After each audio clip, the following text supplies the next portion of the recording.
ಚಾಮರಾಜನಗರ ಆಗಮಿಸಿದ್ದಾರೆ. ಅವರಿಗೂ ನಾನು ಹೃತ್ಪೂರ್ವಕ ಸುಸ್ವಾಗತವನ್ನು ಕೋರ್ತಾ ಇದ್ದೇನೆ.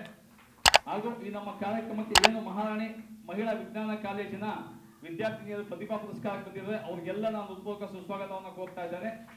ಜೊತೆಗೆ ಅವ್ರನ್ನ ಕರ್ಕೊಂಡ್ಬಂದಿರತಕ್ಕಂಥ ಡಾಕ್ಟರ್ ರಮೇಶ್ ಬಾಬುರವರು, ಅವರ ಪ್ರೊಫೆಸರ್, ಅವ್ರಿಗೂ ಸಹ ನಾನು ಹೃತ್ಪೂರ್ವಕ ಸುಸ್ವಾಗತವನ್ನು ಕೋರ್ತಾ ಇದ್ದೇನೆ.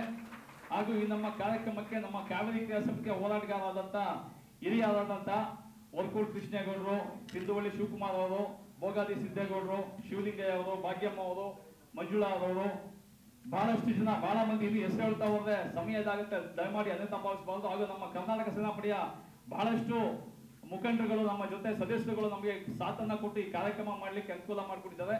ನಮಗೆ ಪ್ರತ್ಯಕ್ಷವಾಗಿ ಪರೋಕ್ಷವಾಗಿ ಸಹಕಾರ ನೀಡಿದಂತ ಎಲ್ಲ ಪ್ರತಿಯೊಬ್ಬರಿಗೂ ನಾನು ಹೃತ್ಪೂರ್ವಕ ಸುಸ್ವಾಗತಗಳನ್ನ ಬಯಸ್ತಾ ನಾನು ಹೃತ್ಪೂರ್ವಕ ಮತ್ತೆ ನನ್ನ ಸ್ವಾಗತ ಮತ್ತೆ ಪ್ರಾಸ್ತಾವಿಕ ಮುಗಿಸ್ತಾ ಇದ್ದೇನೆ.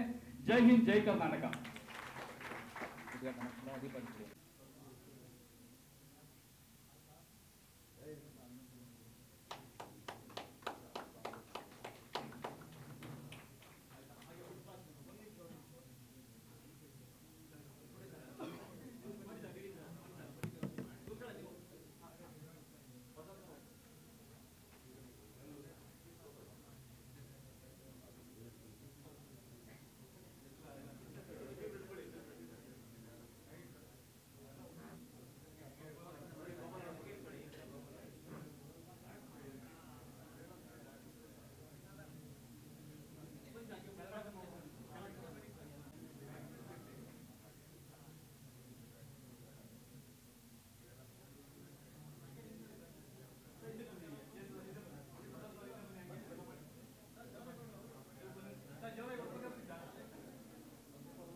ಮುಂದೆ ಕೊಡಿ, ಆಮೇಲೆ ಹಾಕೋಣ ಬನ್ನಿ. ನೀವು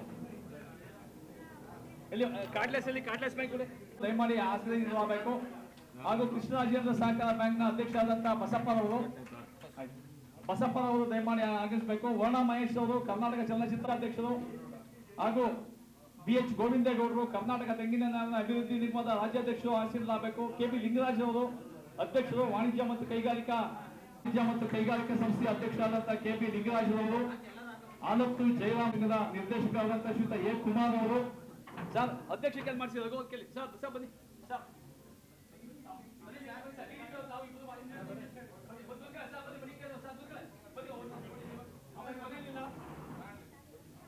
ದಯಮಾಡಿ ವಿವಿಧ ಕ್ಷೇತ್ರಗಳಿಗೆ ಸಾಧಕರಿಗೆ DDP ಅವರು, ರಘುರವರು ಮುಖ್ಯ ಅತಿಥಿಗಳ ಜೊತೆ ಸೇರ್ಕೋಬೇಕು.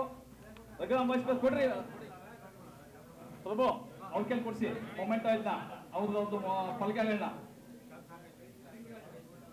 ಕೌಟಿಲ್ಯ ರಘುರವರು ಹಾಗೂ DDP ST ಜವರೇಗೌಡರು, ರಘುರಾಮ್ ವಾಜಪೇಯಿ ಅವರು, ಜೇಸುದಾಸ್ ಅವರು, ಮಡ್ಡಿಕೆರೆ ಗೋಪಾಲ್ ಅವರು ಅವ್ರಿಗೆ ಸಹಕಾರ ಮಾಡಬೇಕು. ಜೊತೆಲಿ ಮಾಜಿ ಅಧ್ಯಕ್ಷರು ತಾಲೂಕ್ ಪಂಚಾಯತ್ ಗುಂಡ್ಲುಪೇಟೆ, ಹಾಗೂ ಅಣ್ಣಯ್ಯನವರು ಸಮಾಜ ಸೇವಕರು ಗುಂಡ್ಲುಪೇಟೆ, ಹಾಗೂ ಮೈಸೂರು ಚಾಮರಾಜನಗರ ಜಿಲ್ಲಾ ವಕೀಲ ಸಂಘದ ನಿರ್ದೇಶಕರಾದಂತಹ ಶ್ರೀಯುತ A ಕುಮಾರ್ ಅವರು, ವೀರಗಾಸೆ ಕಲಾವಿದರಾದಂತಹ ಜಯಕುಮಾರ್ ಅವರು, ಸಮಾಜ ಸೇವಕರಾದಂತಹ ಮಾದೇವ್ ಅವರು, ಶ್ರೀನಿವಾಸ ಗೌಡ ಮಾದೇವ್ ಅವರು, ಇವರಿಗೆಲ್ಲ ನಮ್ಮ ಕರ್ನಾಟಕ ಸೇನಾಪಡೆ ವತಿಯಿಂದ ಕರ್ನಾಟಕ ಸುವರ್ಣ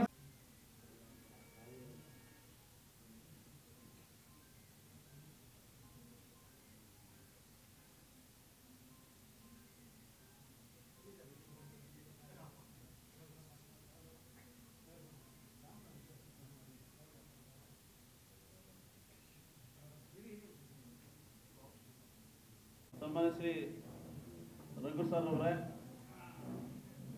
ವೇದಿಕೆ ಮೇಲಿರುವಂತ ಎಲ್ಲ ಗಣ್ಯರೇ, ಸಾಧಕ ಬಂಧುಗಳೇ, ಎಲ್ಲ ನನ್ನ ನೆಚ್ಚಿನ ವಿದ್ಯಾರ್ಥಿನಿಯರೇ, ಕರ್ನಾಟಕ ಸೇನಾ ಪಡೆಯ ರಾಜ್ಯಾಧ್ಯಕ್ಷರು ಜಿಲ್ಲಾಧ್ಯಕ್ಷರು ಮತ್ತು ಎಲ್ಲ ಪದಾಧಿಕಾರಿಗಳೇ, ಪತ್ರಿಕಾ ಮಾಧ್ಯಮದ ಸ್ನೇಹಿತರೆ, ಇವತ್ತು ಒಂದು ಉತ್ತಮವಾದ ಕಾರ್ಯಕ್ರಮ. ಮೊದಲನೇದಾಗಿ ನಮ್ಮ ಶ್ರೀ ಕೆಂಗಲ್ ಹನುಮಂತಯ್ಯ ಅವರು, ಶ್ರೀ ನಿಜಲಿಂಗಪ್ಪ ಮತ್ತು ನಮ್ಮ ಕುವೆಂಪುರವರಿಗೆ ಅವರ ಪಾದಾರವಿಂದಗಳಿಗೆ ನಮಸ್ಕರಿಸುತ್ತೇನೆ. ಮೊದಲನೇದು ಯಾಕೆ ನೆನಪು ಮಾಡ್ಕೋಬೇಕು ಅಂತ ಮಹನೀಯರನ್ನ. ಇವತ್ತು ಏನು ಜಲ, ನೆಲ, ಭಾಷೆ, ಕನ್ನಡ ನುಡಿ ಬಗ್ಗೆ ಹೋರಾಟ ಮಾಡ್ತಾ ಇರುವಂಥ ಕರ್ನಾಟಕ ಸೇನಾ ಪಡೆಯ ಜಿಲ್ಲಾಧ್ಯಕ್ಷರು ಮತ್ತು ಪದಾಧಿಕಾರಿಗಳಿಗೆ ನನ್ನ ವೈಯಕ್ತಿಕವಾಗಿ ಅವ್ರಿಗೆ ಅಭಿನಂದನೆಗಳನ್ನು ಸಲ್ಲಿಸ್ತಾ ಇದ್ದೀನಿ.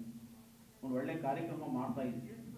ಅದರಲ್ಲಿ ನಮ್ಮ ಜಿಲ್ಲೆಯಲ್ಲಿ ಸಾಧನೆ ಮಾಡಿದಂಥ ಸಾಧಕರಿಗೆ ಮತ್ತು ನಮ್ಮ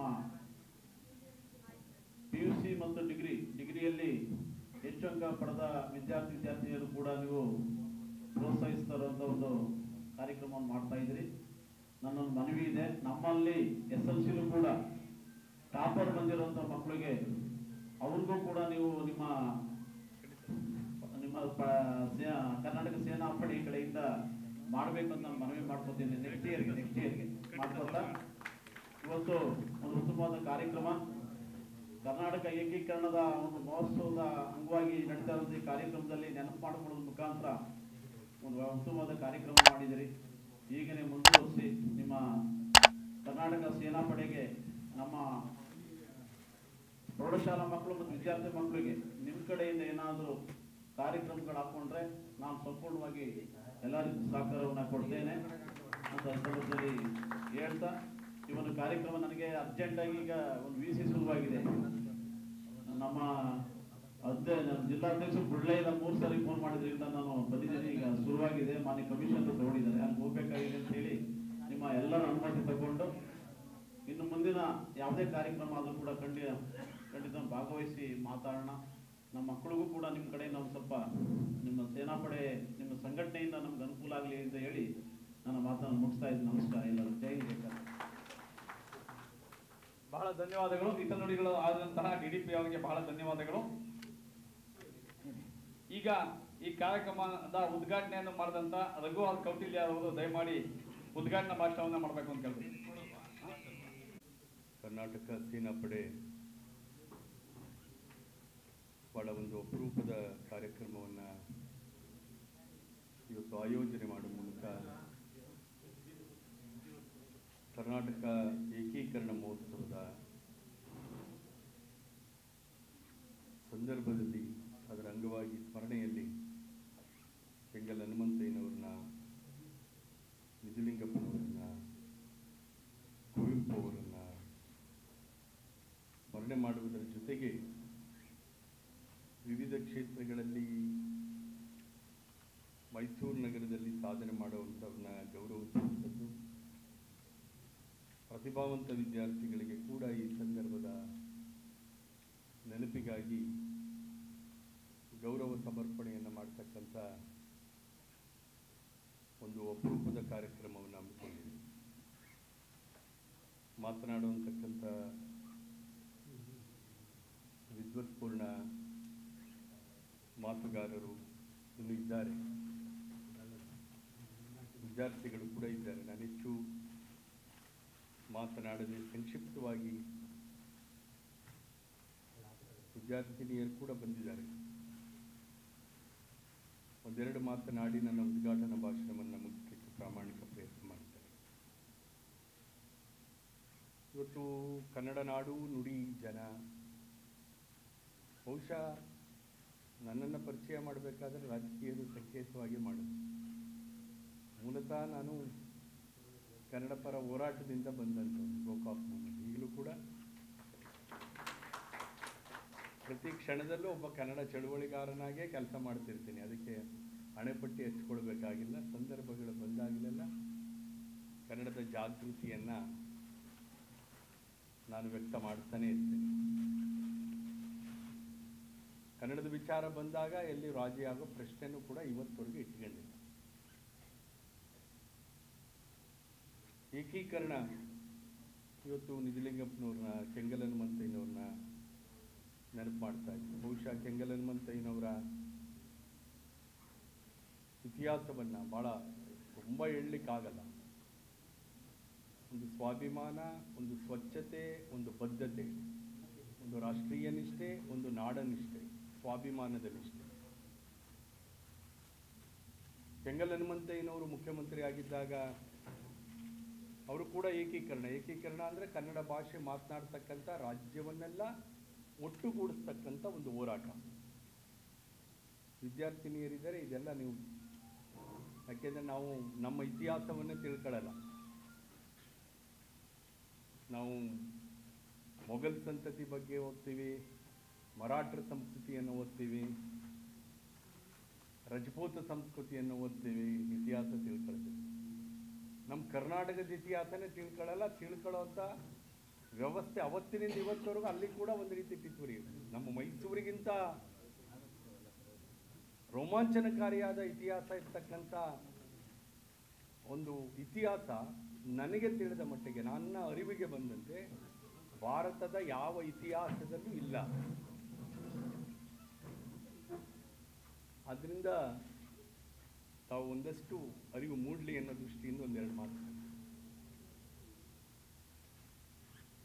ಒಮ್ಮೆ ರಷ್ಯನ್ಸ್ ಬರ್ತಾರೆ ಕರ್ನಾಟಕಕ್ಕೆ, ರಷ್ಯಾ ದೇಶದ ನಿಯೋಗ ಬರ್ತದೆ. ಕೆಂಗಲ್ ಹನುಮಂತಯ್ಯನವರು 1952ರಲ್ಲಿ ಅವರು ಮುಖ್ಯಮಂತ್ರಿ ಆದರು. ಸ್ವಲ್ಪ ಸೌಂಡ್ ಕಡಿಮೆ ಮಾಡಬೇಕು.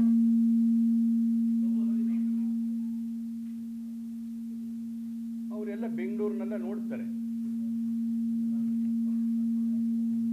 ಏನ್ರಿ ನಿಮ್ಮ ಕರ್ನಾಟಕದಲ್ಲಿ ಎಲ್ಲ ಬ್ರಿಟಿಷ್ ಫ್ರೆಂಚ್ ವಾಸ್ತುಶಿಲ್ಪದ ಬಿಲ್ಡಿಂಗೇ ಇದೆ, ನಿಮ್ಮ ಸಂಸ್ಕೃತಿಯ ಪ್ರತೀಕವಾದಂಥ ಕಟ್ಟಡ ಯಾವುದಿದೆ?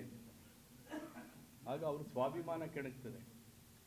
ಆ ಸ್ವಾಭಿಮಾನ ಕೆಣಕುವುದರ ದ್ಯೋತಕವಾಗಿ ಕೆಲವೇ ಲಕ್ಷಗಳಲ್ಲಿ ಇವತ್ತು ನೀವೆಲ್ಲ ಏನು ವಿಧಾನಸೌಧ ಆಧುನಿಕ ಅನುಭವ ಮಂಟಪ ಅಂತ ಹೇಳ್ತೀವಿ, ಆ ಜನಪ್ರತಿನಿಧಿಯ ಒಂದು ವಿಧಾನಸೌಧವನ್ನು ಭಾರತದಲ್ಲೇ ಎಲ್ಲೂ ಇಲ್ಲದೆ ಇರುವಂಥ ರೀತಿಯ ಒಂದು ವಿಧಾನಸೌಧವನ್ನು ಕನ್ನಡಿಗರ ಸ್ವಾಭಿಮಾನದ ಸಂಕೇತವಾಗಿ ಕಟ್ಟಿದೆ.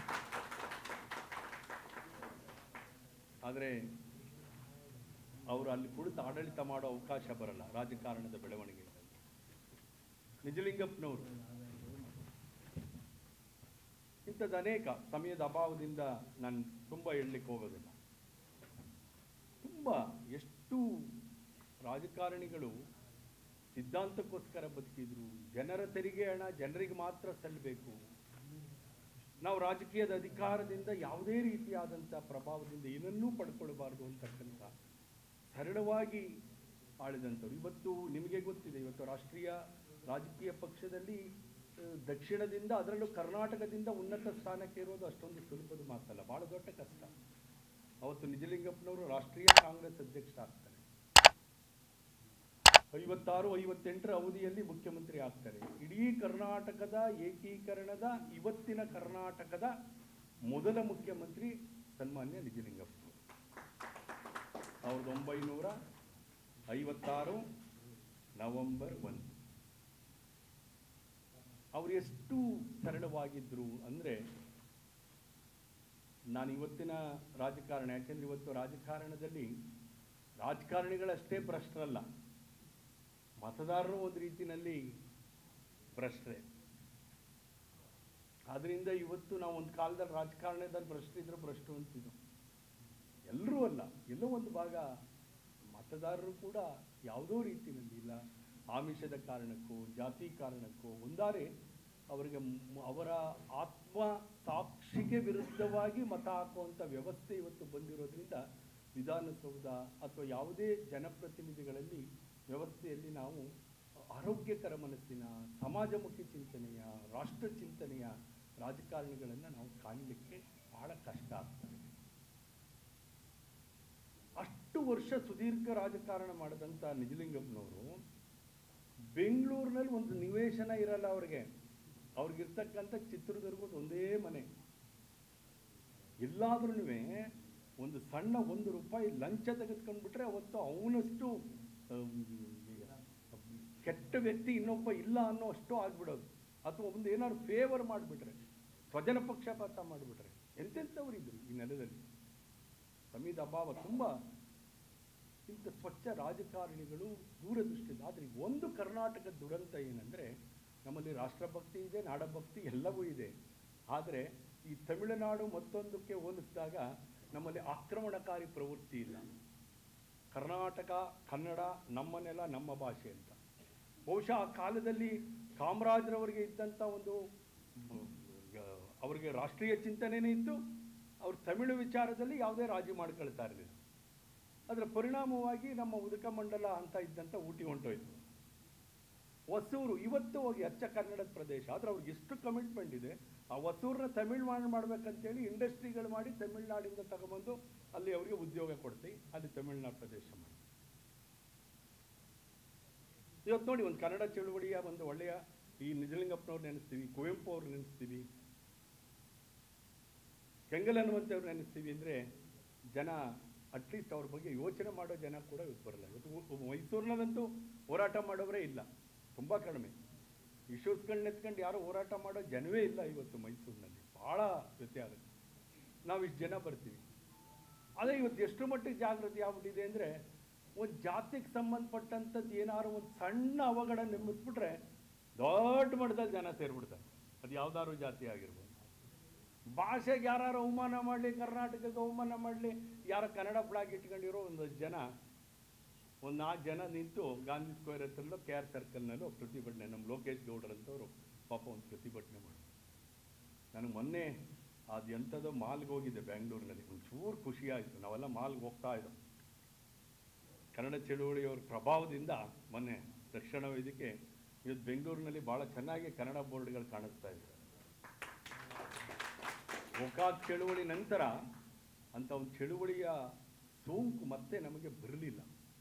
ಆ ದೃಷ್ಟಿನಲ್ಲೇ ಯಾಕೆ ರಾಜ್ಕುಮಾರ್ ಬರೀ ನಟರಾಗಲ್ಲ ಅಂದರೆ, ಕನ್ನಡವನ್ನು, ಕರ್ನಾಟಕವನ್ನು, ಕನ್ನಡಿಗರ ಸ್ವಾಭಿಮಾನದ ಸಂಕೇತವನ್ನು ಇಡೀ ರಾಷ್ಟ್ರದಲ್ಲಿ ಅತ್ಯಂತ ಬೆರಗುಗಣ್ಣಿನಿಂದ ನೋಡುವಂತೆ ಮಾಡಿದಂಥ ಧೀಮಂತ ವ್ಯಕ್ತಿತ್ವ ರಾಜ್ಕುಮಾರ್. ಬರೀ ನಟರಾಗಲ್ಲ. ಅದಕ್ಕೆ ಪೂರಕವಾಗಿ ರಸಋಷಿ ಕುವೆಂಪು ಅವರು ಮೈಸೂರಿನಲ್ಲಿ ಇವತ್ತೆಲ್ಲ ಪಾಪ ಇಲ್ಲಿ ನಮ್ಮ ವಿದ್ಯಾರ್ಥಿನಿ ಬಂದಿರೋ ನಾವು ಹೇಳ್ತೀವಿ. ಆ ರೀತಿ ನಾನು ಏನು ಹೇಳ್ತಾ ಇದ್ದೆ, ನಮ್ಮ ಗಡಿ ಭಾಗದ ಭಾಷೆಯಲ್ಲಿ ಈ ಬ್ರಿಟಿಷರು ಒಂದು ರೀತಿಯಲ್ಲಿ ನಮಗೆ ಇಂಗ್ಲೀಷನ್ನೇ ಇರಿದ್ರೆ, ಈ ಉತ್ತರ ಭಾರತೀಯರು ಹಿಂದಿ ಇರೋದು.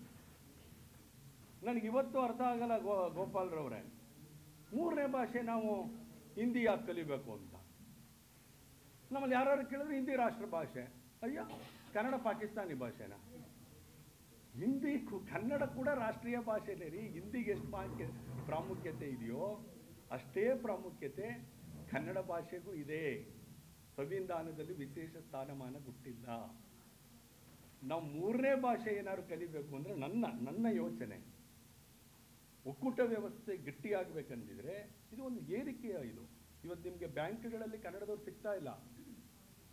ಉದ್ದೇಶ ಏನು? ಯಾರು ತಾಲೂಕು ಆಫೀಸ್ಗೆ ಹೋಗದೆ ಇರ್ಬೋದು, ಕಾರ್ಪೊರೇಷನ್ಗೆ ಹೋಗದೆ ಇರ್ಬೋದು, ಬ್ಯಾಂಕ್ಗಂತೂ ಎಲ್ಲರೂ ಹೋಗ್ತಾರೆ, ಸಿಗ್ತಾ ಇಲ್ಲ. ನಾವು ಒಕ್ಕೂಟ ವ್ಯವಸ್ಥೆ ಗಟ್ಟಿಯಾಗಬೇಕಂತ ಹೇಳಿದರೆ ನಮ್ಮ ಗಡಿ ಭಾಗದ ಭಾಷೆ 3ನೇ ಲ್ಯಾಂಗ್ವೇಜ್ ಕಲಿಲೇಬೇಕಂತಿದ್ರೆ ನಮ್ಮ ಗಡಿ ಭಾಷೆಯನ್ನು ಕಲಿಬೇಕಾಗಿತ್ತು. ತಮಿಳ್ನಾಡವರು 3rd ಲ್ಯಾಂಗ್ವೇಜ್ ಕನ್ನಡ ಕಲಿಬೇಕಿತ್ತು, ಈ ಕಡೆ ಭಾಗದವರು ಕನ್ನಡದವರು ತಮಿಳು ಕಲಿಬೇಕಾಗಿತ್ತು. ನಮಗೆ ಆಗ ಕಚೇರಿ ದಾಖಲೆಗಳು ಮತ್ತು ನಮ್ಮ ಆಸ್ತಿ ದಾಖಲೆಗಳು ಚಾಮರಾಜನಗರ ಅಂತ ಭಾಗದಲ್ಲಿ ಹೆಲ್ಪ್ ಆಗ್ತಿತ್ತು. ಒಂದು ಸೋದರತ್ವನೂ ಬರ್ತಿತ್ತು. ಮಹಾರಾಷ್ಟ್ರದಲ್ಲಿ ಅದೇ ರೀತಿ ಬರ್ಬೋದಿತ್ತು. ಗಡಿ ಸಮಸ್ಯೆಗಳೇ ಇರ್ತಿರ್ಲಿಲ್ಲ. ಗಡಿ ಸಮಸ್ಯೆಗಳು ಉದ್ಭವ ಆಗಿದ್ದರಿಂದ ಕೂಡ ರಾಜಕಾರಣದ ಪಿತೂರಿ ಇದೆ. ದೃಷ್ಟಿಯಿಂದ ನಾನು ಇಷ್ಟು ಹೇಳ್ತಾ, ನಮ್ಮ ರಾಜಕಾರಣಗಳಲ್ಲಿ ಬದ್ಧತೆ ನೋಡಿ. ದೇವರಾಜ ಅರಸರು ಅತ್ಯಂತ ಬದ್ಧತೆಯಿಂದ ಮೈಸೂರನ್ನೋ ಪ್ರೇಮ ಇದ್ರೂ, ಯಾಕೆಂದ್ರೆ ಮೈಸೂರು ರಾಜ್ಯ ಆಗಿತ್ತು, ಕರ್ನಾಟಕ ಆಗಿರಲಿಲ್ಲ. ಮೈಸೂರು ರಾಜ್ಯವನ್ನು ಕರ್ನಾಟಕ ರಾಜ್ಯ ಅಂತೇಳಿ ಉದಯವಾಗಲಿ ನಮ್ಮ ಚೆಲುವ ಕನ್ನಡ ನಾಡು ಎಂದ ಉಯಿಲಗೋಡು ನಾರಾಯಣರಾಯರ ಒಂದು ಘೋಷಣೆಯನ್ನು ಅವತ್ತು ಅಕ್ಷರಶಃ ಜಾರಿಗೆ ತರುವ ಮೂಲಕ ಕರ್ನಾಟಕದ ಸ್ವಾಭಿಮಾನದ ಏಕೀಕರಣದ ಒಂದು ಅಧಿಕೃತ ಮುದ್ರೆಗೆ ಅವರು ನಾಮಕರಣ ಮಾಡಿ ಈಗ 50 ವರ್ಷಗಳು ಕೂಡ ಆಗಿದೆ. ಆ ದೃಷ್ಟಿಯಿಂದ ಇವತ್ತು ನಾವು ಭಾಷಾ ಪ್ರೇಮ ಬೆಳೆಸ್ಕೊಳ್ಬೇಕು, ನಮ್ಮ ಭಾಷೆ ಉಳಿಬೇಕು. ಯಾಕೆಂದರೆ ನಾವು ಯಾತಕ್ಕೆ ಮತ್ತೆ ತಮಿಳು ಹೇಳ್ತೀನಿ ಅಂದರೆ, ಇವತ್ತಿಗೂ ಭಾಷೆ ಜೊತೆ ರಾಜಿ ಆಗದೆ. ಇವತ್ತು ಸೌತ್ನಲ್ಲಿ ಏನಾದರೂ ತಮಿಳ್ನಾಡು ಇಲ್ಲ ಅಂದಿದ್ರೆ ಅದು ಎಷ್ಟು ಮಟ್ಟಿಗೆ ನಮಗೆ ಸಾಂಸ್ಕೃತಿಕ ದಾಳಿ ಆಗ್ತಿತ್ತೋ ಗೊತ್ತಿಲ್ಲ. ಏನು ಸರ್, ನಾವೆಲ್ಲ ಒಂದು ಕಾಲದಲ್ಲಿ ತಮಿಳ್ರೆ ನಮ್ಮ ಶತ್ರುಗಳು ಅಂತಿದ್ದೋ? ಖಂಡಿತ ಅಲ್ಲ. ಹಾಂ, ಅಟ್ಲೀಸ್ಟ್ ಸೌತ್ ಅಂತ ಎದುರಿಸ್ತಾರೆ ಅವರು. ಅದಕ್ಕೋಸ್ಕರ ಅವ್ರ ಪಾಲಿಸಿನಲ್ಲಿ ಎಷ್ಟೋ ಒಂದು ಸ್ವಲ್ಪ ಕನ್ನಡ ಉಳ್ಕೊಂಡು ನನ್ನ ಅಭಿಪ್ರಾಯ. ಆ ದೃಷ್ಟಿಯಿಂದ ನಾವು ಭಾಷೆ ವಿಚಾರದಲ್ಲಿ ಯಾವ ರಾಜ್ಯ ಇವತ್ತು ಕನ್ನಡ ಚಿತ್ರರಂಗಕ್ಕೆ ಭಾಳ ಎಲ್ಲ ಪರಭಾಷೆ, ಅದು ಯಾವುದೋ ಪುಷ್ಪ ಅಂತೆ ಎಷ್ಟು ಕೋಟಿ ಲೂಟಿ ಹೊಡ್ಕೊಂಡು ಆಯ್ತಾ ಗೊತ್ತಿಲ್ಲ ಕನ್ನಡ. ಆ ದೃಷ್ಟಿಯಲ್ಲಿ ಇವತ್ತು ಕನ್ನಡಕ್ಕೆ, ಕನ್ನಡಿಗರಿಗೆ, ಇಡೀ ಕರ್ನಾಟಕದ ಇದಕ್ಕೆ ಸಾಕಷ್ಟು ಸವಾಲುಗಳು ಬಂದಿದೆ. ನಮ್ಮಲ್ಲಿ ಉಪಕಾರ ಸ್ಮರಣೆಯನ್ನು ನಾವು ಮಾಡಿಕೊಳ್ಬೇಕು. ನಾವೆಲ್ಲ ಇತಿಹಾಸ ಮರ್ತು ಬಿಡ್ತೀವಿ. ಇತಿಹಾಸದ ಹೇಳ್ತಾ ಇದೆ ನೋಡಿ, ಲಾರ್ಡ್ ಕಬ್ಬನ್, ನಾವೆಲ್ಲ ಕಬ್ಬನ್ ಪಾರ್ಕ್ ಬೆಂಗಳೂರಿಗೆ ಹೋಗ್ತೀವಿ. ಕಬ್ಬನ್ ಇಲ್ಲದೆ ಹೋಗಿದ್ರೆ ಎಂಥ ಅನಾಹುತ ಆಗ್ತಿತ್ತು ಕರ್ನಾಟಕಕ್ಕೆ ಅಂದರೆ, ನೀವು ಇತಿಹಾಸದ ಪುಟ ನೋಡಿದ್ರೆ ಮೈ ಜುಮ್ಮನ್ಬಿಡುತ್ತೆ. 50 ವರ್ಷ ಮೈಸೂರು ಮಹಾರಾಜರಿಗೆ ರಾಜ್ಯ ಕೊಡಲ್ಲ ಬ್ರಿಟಿಷರು. 1831ರಿಂದ 1881ರವರೆಗೆ. ಖೇನಿಂಗ್ ಅಂತ ಒಬ್ಬ ಇರ್ತಾನೆ, ಗವರ್ನರ್ ಜನರಲ್ ಆಫ್ ಇಂಡಿಯಾ. ಇಲ್ಲಿ ಸಮತೋಲನ ಇರಲ್ಲ, ಬರ ಬಂದಿರುತ್ತೆ, ಮೈಸೂರು ಭಾಗಕ್ಕೆ ತುಂಬ ತೊಂದರೆ ಆಗ್ಬಿಟ್ಟಿರ್ತದೆ. ಆವತ್ತಿನಲ್ಲಿ 85 ವರ್ಷ lord Cubbon chief commissioner of Karnataka ಆಗಿರ್ತಾರೆ, ಮುಖ್ಯ ಆಯುಕ್ತರು. ಅದು ತಮಿಳ್ನಾಡು ಸೇರಿಸಿ ಅಂತ ಬರೆದು ಬಿಡ್ತಾನೆ, ಆರ್ಡರ್ ಆಗೋಯ್ತದೆ. ನಮ್ಮ ಮೈಸೂರು ಸಂಸ್ಥಾನ. ಕಬ್ಬನ್ ಮಹಾತ್ಮನಿಗೆ 2 ಕೈ ಎತ್ತು ಮುಗಿಬೇಕು ಸರ್. ಕಬ್ಬನ್ಗೆ ಬಹಳ ಬೆಲೆ ಇರುತ್ತೆ ಬ್ರಿಟಿಷ್ ಆಡಳಿತದಲ್ಲಿ. ವಾಪಸ್ ಲೆಟರ್ ಬರೀತಾರೆ, ರಾಜೀನಾಮೆ ಕೊಡ್ತಾರೆ ಅಪ್ಲೋಸ್ಗೆ. ನೀವು ಈ ನಿರ್ಧಾರ ವಾಪಸ್ ತಗೊಳ್ಳದೆ ಹೋಗಿದ್ರೆ ಗವರ್ನರ್ ಜನರಲ್ಗೆ ನಾನು ಈ ಹುದ್ದೆ ರಾಜೀನಾಮೆ ಕೊಟ್ಟುಬಿಡ್ತಾರೆ. ಆಗ ಆರ್ಡರ್ ವಾಪಸ್ ಆಗಿ 10ನೇ ಚಾಮರಾಜೇಂದ್ರ ಒಡೆಯರಿಗೆ ಈ ರಾಜ್ಯ ಹಸ್ತಾಂತರ ಆಗುತ್ತೆ. ನಾವು ಯಾರಾದರೂ ತಿಳ್ಕೊಂಡಿದ್ದೀವ? ಕಬ್ಬನ್ ಮರ್ತು ಬಿಡ್ತೀವಿ. ಕ್ರೈಸ್ತ ಧರ್ಮದ ಪ್ರಚಾರಕ್ಕೆ ಬಂದಂಥ ರೆಡ್ಡಿನಾಂಡಿಸ್ ಫರ್ನಾಂಡಿಸ್ ಕಿಟ್ಟೆಲ್ ಕನ್ನಡ ಶಬ್ದಕೋಶದ ಮಹಾಭೀಷ್ಮ. ನೆನೆಸಲ್ಲ ನಾವು. ಡಿಕ್ಷನರಿ ಇವತ್ತಿಗೂ ಕೂಡ ನಮಗೆ ಕಿಟ್ಟೆಲ್ ಡಿಕ್ಷನರಿನೇ ಆಧಾರ. ಎಷ್ಟು ಇಡೀ ಕರ್ನಾಟಕದ ಇತಿಹಾಸವನ್ನು, ಅವ್ರು ಕ್ರೈಸ್ತ ಧರ್ಮದ ಪ್ರಚಾರಕ್ಕೆ ಬಂದು ಇಡೀ ಕರ್ನಾಟಕದ ಇತಿಹಾಸವನ್ನು ಅಧ್ಯಯನ ಮಾಡಿ ಕನ್ನಡ ಕಲಿತು ಕನ್ನಡಕ್ಕೆ ಡಿಕ್ಷನರಿ ಕೊಡುವಂಥ ಒಬ್ಬ ವ್ಯಕ್ತಿಗಳು ಬರ್ತಂದ್ರೆ ಯಾರೇ ಎದುರು ಸ್ಮರಣೆ ಮಾಡಬೇಕು. ನಾವಿಲ್ಲಿ ಆರ್ಡಿನ್ ಸರ್ಕಲ್ ಅಂತ ಸುತ್ತೀವಿ. ಆರ್ಡಿನ್ ಅವರು ಗವರ್ನರ್ ಜನರಲ್ ಆಗಿರ್ತಾರೆ ಸರ್. ವಿಶ್ವೇಶ್ವರಯ್ಯನವರು ತುಂಬ ಫೈಟ್ ಮಾಡ್ತಾರೆ, ಕ್ಯಾರಸ್ ಅಣೆ ಕಟ್ಟಬೇಕು. ವಿದ್ಯಾರ್ಥಿಗಳಿರೋದ್ರಿಂದ ನಾನು ಹೇಳಲಿಕ್ಕೆ ಇಷ್ಟಪಡ್ತೀನಿ. ಪರ್ಮಿಷನ್ ಕೊಡಲ್ಲ ತಮಿಳ್ನಾಡು ಗೌರ್ಮೆಂಟು. ಡೆಲ್ಲಿಗೆ ಹೋದ ಮೇಲೆ ಅವರು ಆರ್ಡಿನ್ಗೆ ಇರ್ತಾರೆ, ಪರ್ಮಿಷನ್ ಕೊಡ್ತಾರೆ ಪಾಪ. ಅದಕ್ಕೆ ಅವ್ರ ಹೆಸರನ್ನ ಇಟ್ಟಿರೋದು. ಆದರೆ ಅವ್ರು ಕೊಡೋದು 80 ಅಡಿಗೆ ಮಾತ್ರ. ಮಹಾರಾಜರು ಕೇಳ್ತಾರೆ ವಿಶ್ವೇಶ್ವರಯ್ಯನವರು, ಈ 80 ಅಡಿ ಕಟ್ಟಿದ್ರೆ ಮೈಸೂರು ಭಾಗಕ್ಕೆ ಒಂಚೂರು ನೀರಾವರಿ ಮಾಡ್ಬೋದು, 124 ಅಡಿ ಕಟ್ಟಿದ್ರೆ ಮಾತ್ರ ಬೆಂಗಳೂರಿಗೆ ನೀರು ಕೊಡೋಕ್ಕಾಗೋದು ಅಂತ. ಈಗ ನಮಗೆ ಯಾವ್ದಾದ್ರು ಪ್ಲಾನ್ ಸ್ಯಾಂಕ್ಷನ್ ಆಗಿ 3 ಫ್ಲೋರ್ಗೆ ಹಾಕೊಂಡಿದ್ರೆ 2 ಫ್ಲೋರ್ ಸಿಗುತ್ತೆ ಅಷ್ಟೇ. 3 ಫ್ಲೋರ್ ಕಟ್ಟೋನು ಯಾವನ ಕಾರ್ಪೊರೇಷನ್ ಅವ್ರು ಬಂದ್ಮೇಲೆ ಸ್ವಲ್ಪ ನೋಡ್ಕೊಳ್ಳವ ಅಂತ. ಮಹಾರಾಜರು ಧರ್ಮ ಕಾರ್ಯಕ್ಕೆ ಜನಕ್ಕೆ ನೀರು ಕೊಡೋದು ಅದ್ರದ್ದು ಏನಾಗುತ್ತೋ ದೇವ್ರವನ್ನೇ ನೋಡ್ಕೊತಾನೆ. 124 ಕೋಟಿಗೆ ಅಡಿಪಾಯ ಹಾಕ್ರಿ ಅಂದ್ಬಿಡ್ತಾರೆ. ಹಂಗಾಗಿ ಇವತ್ತು ಬೆಂಗಳೂರಾಗಿ ಉಳಿದಿದೆ, ಅಲ್ಲಿ ನೀರು ಕುಡಿತಾ ಇದ್ದಾರೆ ಜನ. ಅಂದರೆ ನಮ್ಮ ನಾಲ್ವಡಿ ಕೃಷ್ಣರಾಜ ಒಡೆಯರ್ ನೆನೆಸ್ತೀವ? ಬೆಂಗಳೂರಿನಲ್ಲಿ ಮಲ್ಲೇಶ್ವರಂ ಕಟ್ತವ್ರು ಯಾರು? ಬಸವನಗುಡಿ ಯಾರ್ದು? ರಾಜಾಜಿನಗರ ಯಾರ್ದು? ಜಯನಗರ ಮಹಾರಾಜರು ಕೆಂಪೇಗೌಡರ ನಂತರ ನವಬೆಂಗಳೂರನ್ನು ವಿಸ್ತಾರ ಮಾಡಿ ಕಟ್ಟಿದ್ದು ನಮ್ಮ ಮಹಾರಾಜರು. ಬರೀ ಮೈಸೂರಲ್ಲ, ಇಡೀ ಹಳೇ ಮೈಸೂರು ಭಾಗ. ಆ ವಾಣಿವಿಲಾಸ ಸನ್ನಿಧಿ ಹೆಣ್ಮಕ್ಳು ಕೂತಿದ್ದೀರಿ, ಕೃಷ್ಣರಾಜ ಒಡೆಯರವರ ತಾಯಿ ಅದೇ ಕಾಲೇಜಿಂದ ಬಂದಿದ್ದೀರಿ. ಹೆಣ್ಣು ಮಕ್ಕಳಿಗೆ ಶಿಕ್ಷಣ ಕೊಡ್ತಾ ಇರಲಿಲ್ಲ ಆ ಮಹಾತಾಯಿ. ಹೆಣ್ಣು ಮಕ್ಕಳಿಗೆ ಶಿಕ್ಷಣ, ಹೆಣ್ಣು ಮಕ್ಕಳಿಗೆ ಶೋಷಣೆ ಆಗ್ತಾ ಇದ್ದನ್ನ ವಿಧವಾ ಪದ್ಧತಿ, ವಿಧವೆಯರಿಗೆ ಇದ್ದಂಥ ಇದನ್ನು ಮತ್ತೆ ಅವರಿಗೆ ಪುನರ್ವಿವಾಹ ಅಂತಕ್ಕಂಥ ಅನೇಕ ತತ್ತರ. ನೀವೆಲ್ಲ ಗಜಾನನ ಶರ್ಮಾ ಅವ್ರದ್ದು ತಾಯಿ ಬೇರು ಕೆಂಪನಂಜಮ್ಮಣ್ಣಿ ಅಂತ ಇದೆ, ಅದನ್ನು ಓದಬೇಕು ಮಕ್ಕಳು. ಇವತ್ತು ಇತ್ತೀಚೆಗಷ್ಟೇ ಪುಸ್ತಕ ಬಿಡುಗಡೆ ಆಗಿದೆ. ಆ ದೃಷ್ಟಿಯಲ್ಲಿ ನಾನು ಹೆಚ್ಚು ಮಾತನಾಡಕ್ಕೆ ಹೋಗೋದಿಲ್ಲ. ಕರ್ನಾಟಕದ ಇತಿಹಾಸ ಅಂದ್ರಿಂದ ನಾನು ಇಷ್ಟು ಸಂದರ್ಭ ಬಂತಲ್ಲ ಅಂತ ಹೇಳಬೇಕಾಗ್ತದೆ, ಹೇಳೋಕ್ಕಾಗ್ತಾ ಇಲ್ಲ ಇತಿಹಾಸನ. ಕುವೆಂಪು ಅವರು ತೀರ್ಥಹಳ್ಳಿಯಿಂದ ಬಂದು ಕನ್ನಡದ ಸಾಹಿತ್ಯದ ಜೊತೆಗೆ ನಾಲ್ವಡಿ ಪ್ರಭುಗಳು ಕೃಷ್ಣರಾಜ. ಎಷ್ಟು ನಾವು ಸಣ್ಣ ಮನಸ್ಸಿನವರಂದರೆ, ಈ ಮೈಸೂರು ವಿಶ್ವವಿದ್ಯಾನಿಲಯ ಕಟ್ಟಿದ್ದು ಕೃಷ್ಣರಾಜ ಒಡೆಯರ್ ಸರ್. ಅವ್ರದ್ದೊಂದು ಹೆಸರಿಡಬೇಕು ಅಂತೇಳಿ ಆಗಿಲ್ವಲ್ಲ ಸರ್ ಇವತ್ತವ್ರಿಗೆ. ಎಂಥ ದೌರ್ಭಾಗ್ಯ ಸರ್. ನಾಲ್ವಡಿಯವರ ಜೊತೆಗೆ ಸಹೋದರಿಯರು 3 ಜನ ಇರ್ತಾರೆ, ಜಯಲಕ್ಷ್ಮಮ್ಮಣ್ಣಿ ಅಂತ. ಬರೀ ಯೂನಿವರ್ಸಿಟಿ ಇಷ್ಟು ಮಾತ್ರ ಇರುತ್ತೆ. ನೀವು ನೆಕ್ಸ್ಟ್ ಎಲ್ಲ ಮಾನಸ ಗಂಗೋತ್ರಿಗೆ ಹೋಗ್ಬೇಕು. ಆ ಮಾನಸ ಗಂಗೋತ್ರಿಗೆ 800 ಎಕರೆ ಜಾಗ ಆ ಜಯಲಕ್ಷ್ಮಮ್ಮಣ್ಣಿಯವರ ಮಗಳು ಲೀಲಾವತಿಯವರ ಹೆಸರಿನಲ್ಲಿರುತ್ತೆ. ಅವರ ಯಜಮಾನರು ಬಸವರಾಜ ಅರಸ್, ಅವರು ಸಾಹಿತಿ ಚದುರಂಗ ಅವರ ಅಣ್ಣ.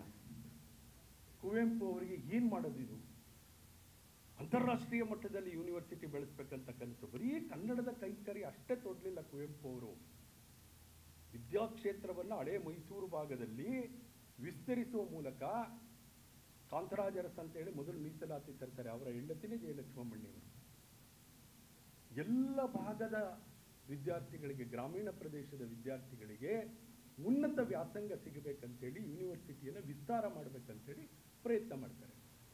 ಪಾಪ ಜಯಲಕ್ಷ್ಮಮ್ಮಣ್ಣಿಯವರ ಮಗಳು ಲೀಲಾವತಿ ಅಕಾಲಿಕ ಮರಣಕ್ಕೆ ಈಡಾಗಿರ್ತಾರೆ. ಅವ್ರ ಗಂಡ ಬಸವರಾಜ ಅರಸು ಚದುರಂಗ ಅವರ ಅಣ್ಣ. ಇದೊಂದು ಮಾತೇಳಿ ನಾನು ಮಾತು ಮುಗಿಸ್ತೀನಿ. 800 ಎಕರೆ ಅವ್ರಿಗೇನು ಅಂದರೆ, ಈಗಲೂ ನೋಡ್ತಾ ಇದ್ದೀವಿ ನಾವು ಮೈಸೂರಿನಲ್ಲಿರೋವಂಥ ಪರಂಪರೆ ಕಟ್ಟಡ ಎಲ್ಲ ಉದುರೋಯ್ತಾ ಇದೆ. ಸೆಂಟ್ರಲ್ ಗೌರ್ಮೆಂಟ್ ಅವರೊಬ್ಬರು ನ್ಯಾಯವಾಗಿ ಇಟ್ಕೊಂಡವ್ರೆ ಸರ್, ಇನ್ನೆಲ್ಲರೂ ಕೈಲೂ ಇರೋದು ಹೋಯ್ತಾ ಇದೆ, ನಾವು ಹೇಳಂಗಿಲ್ಲ.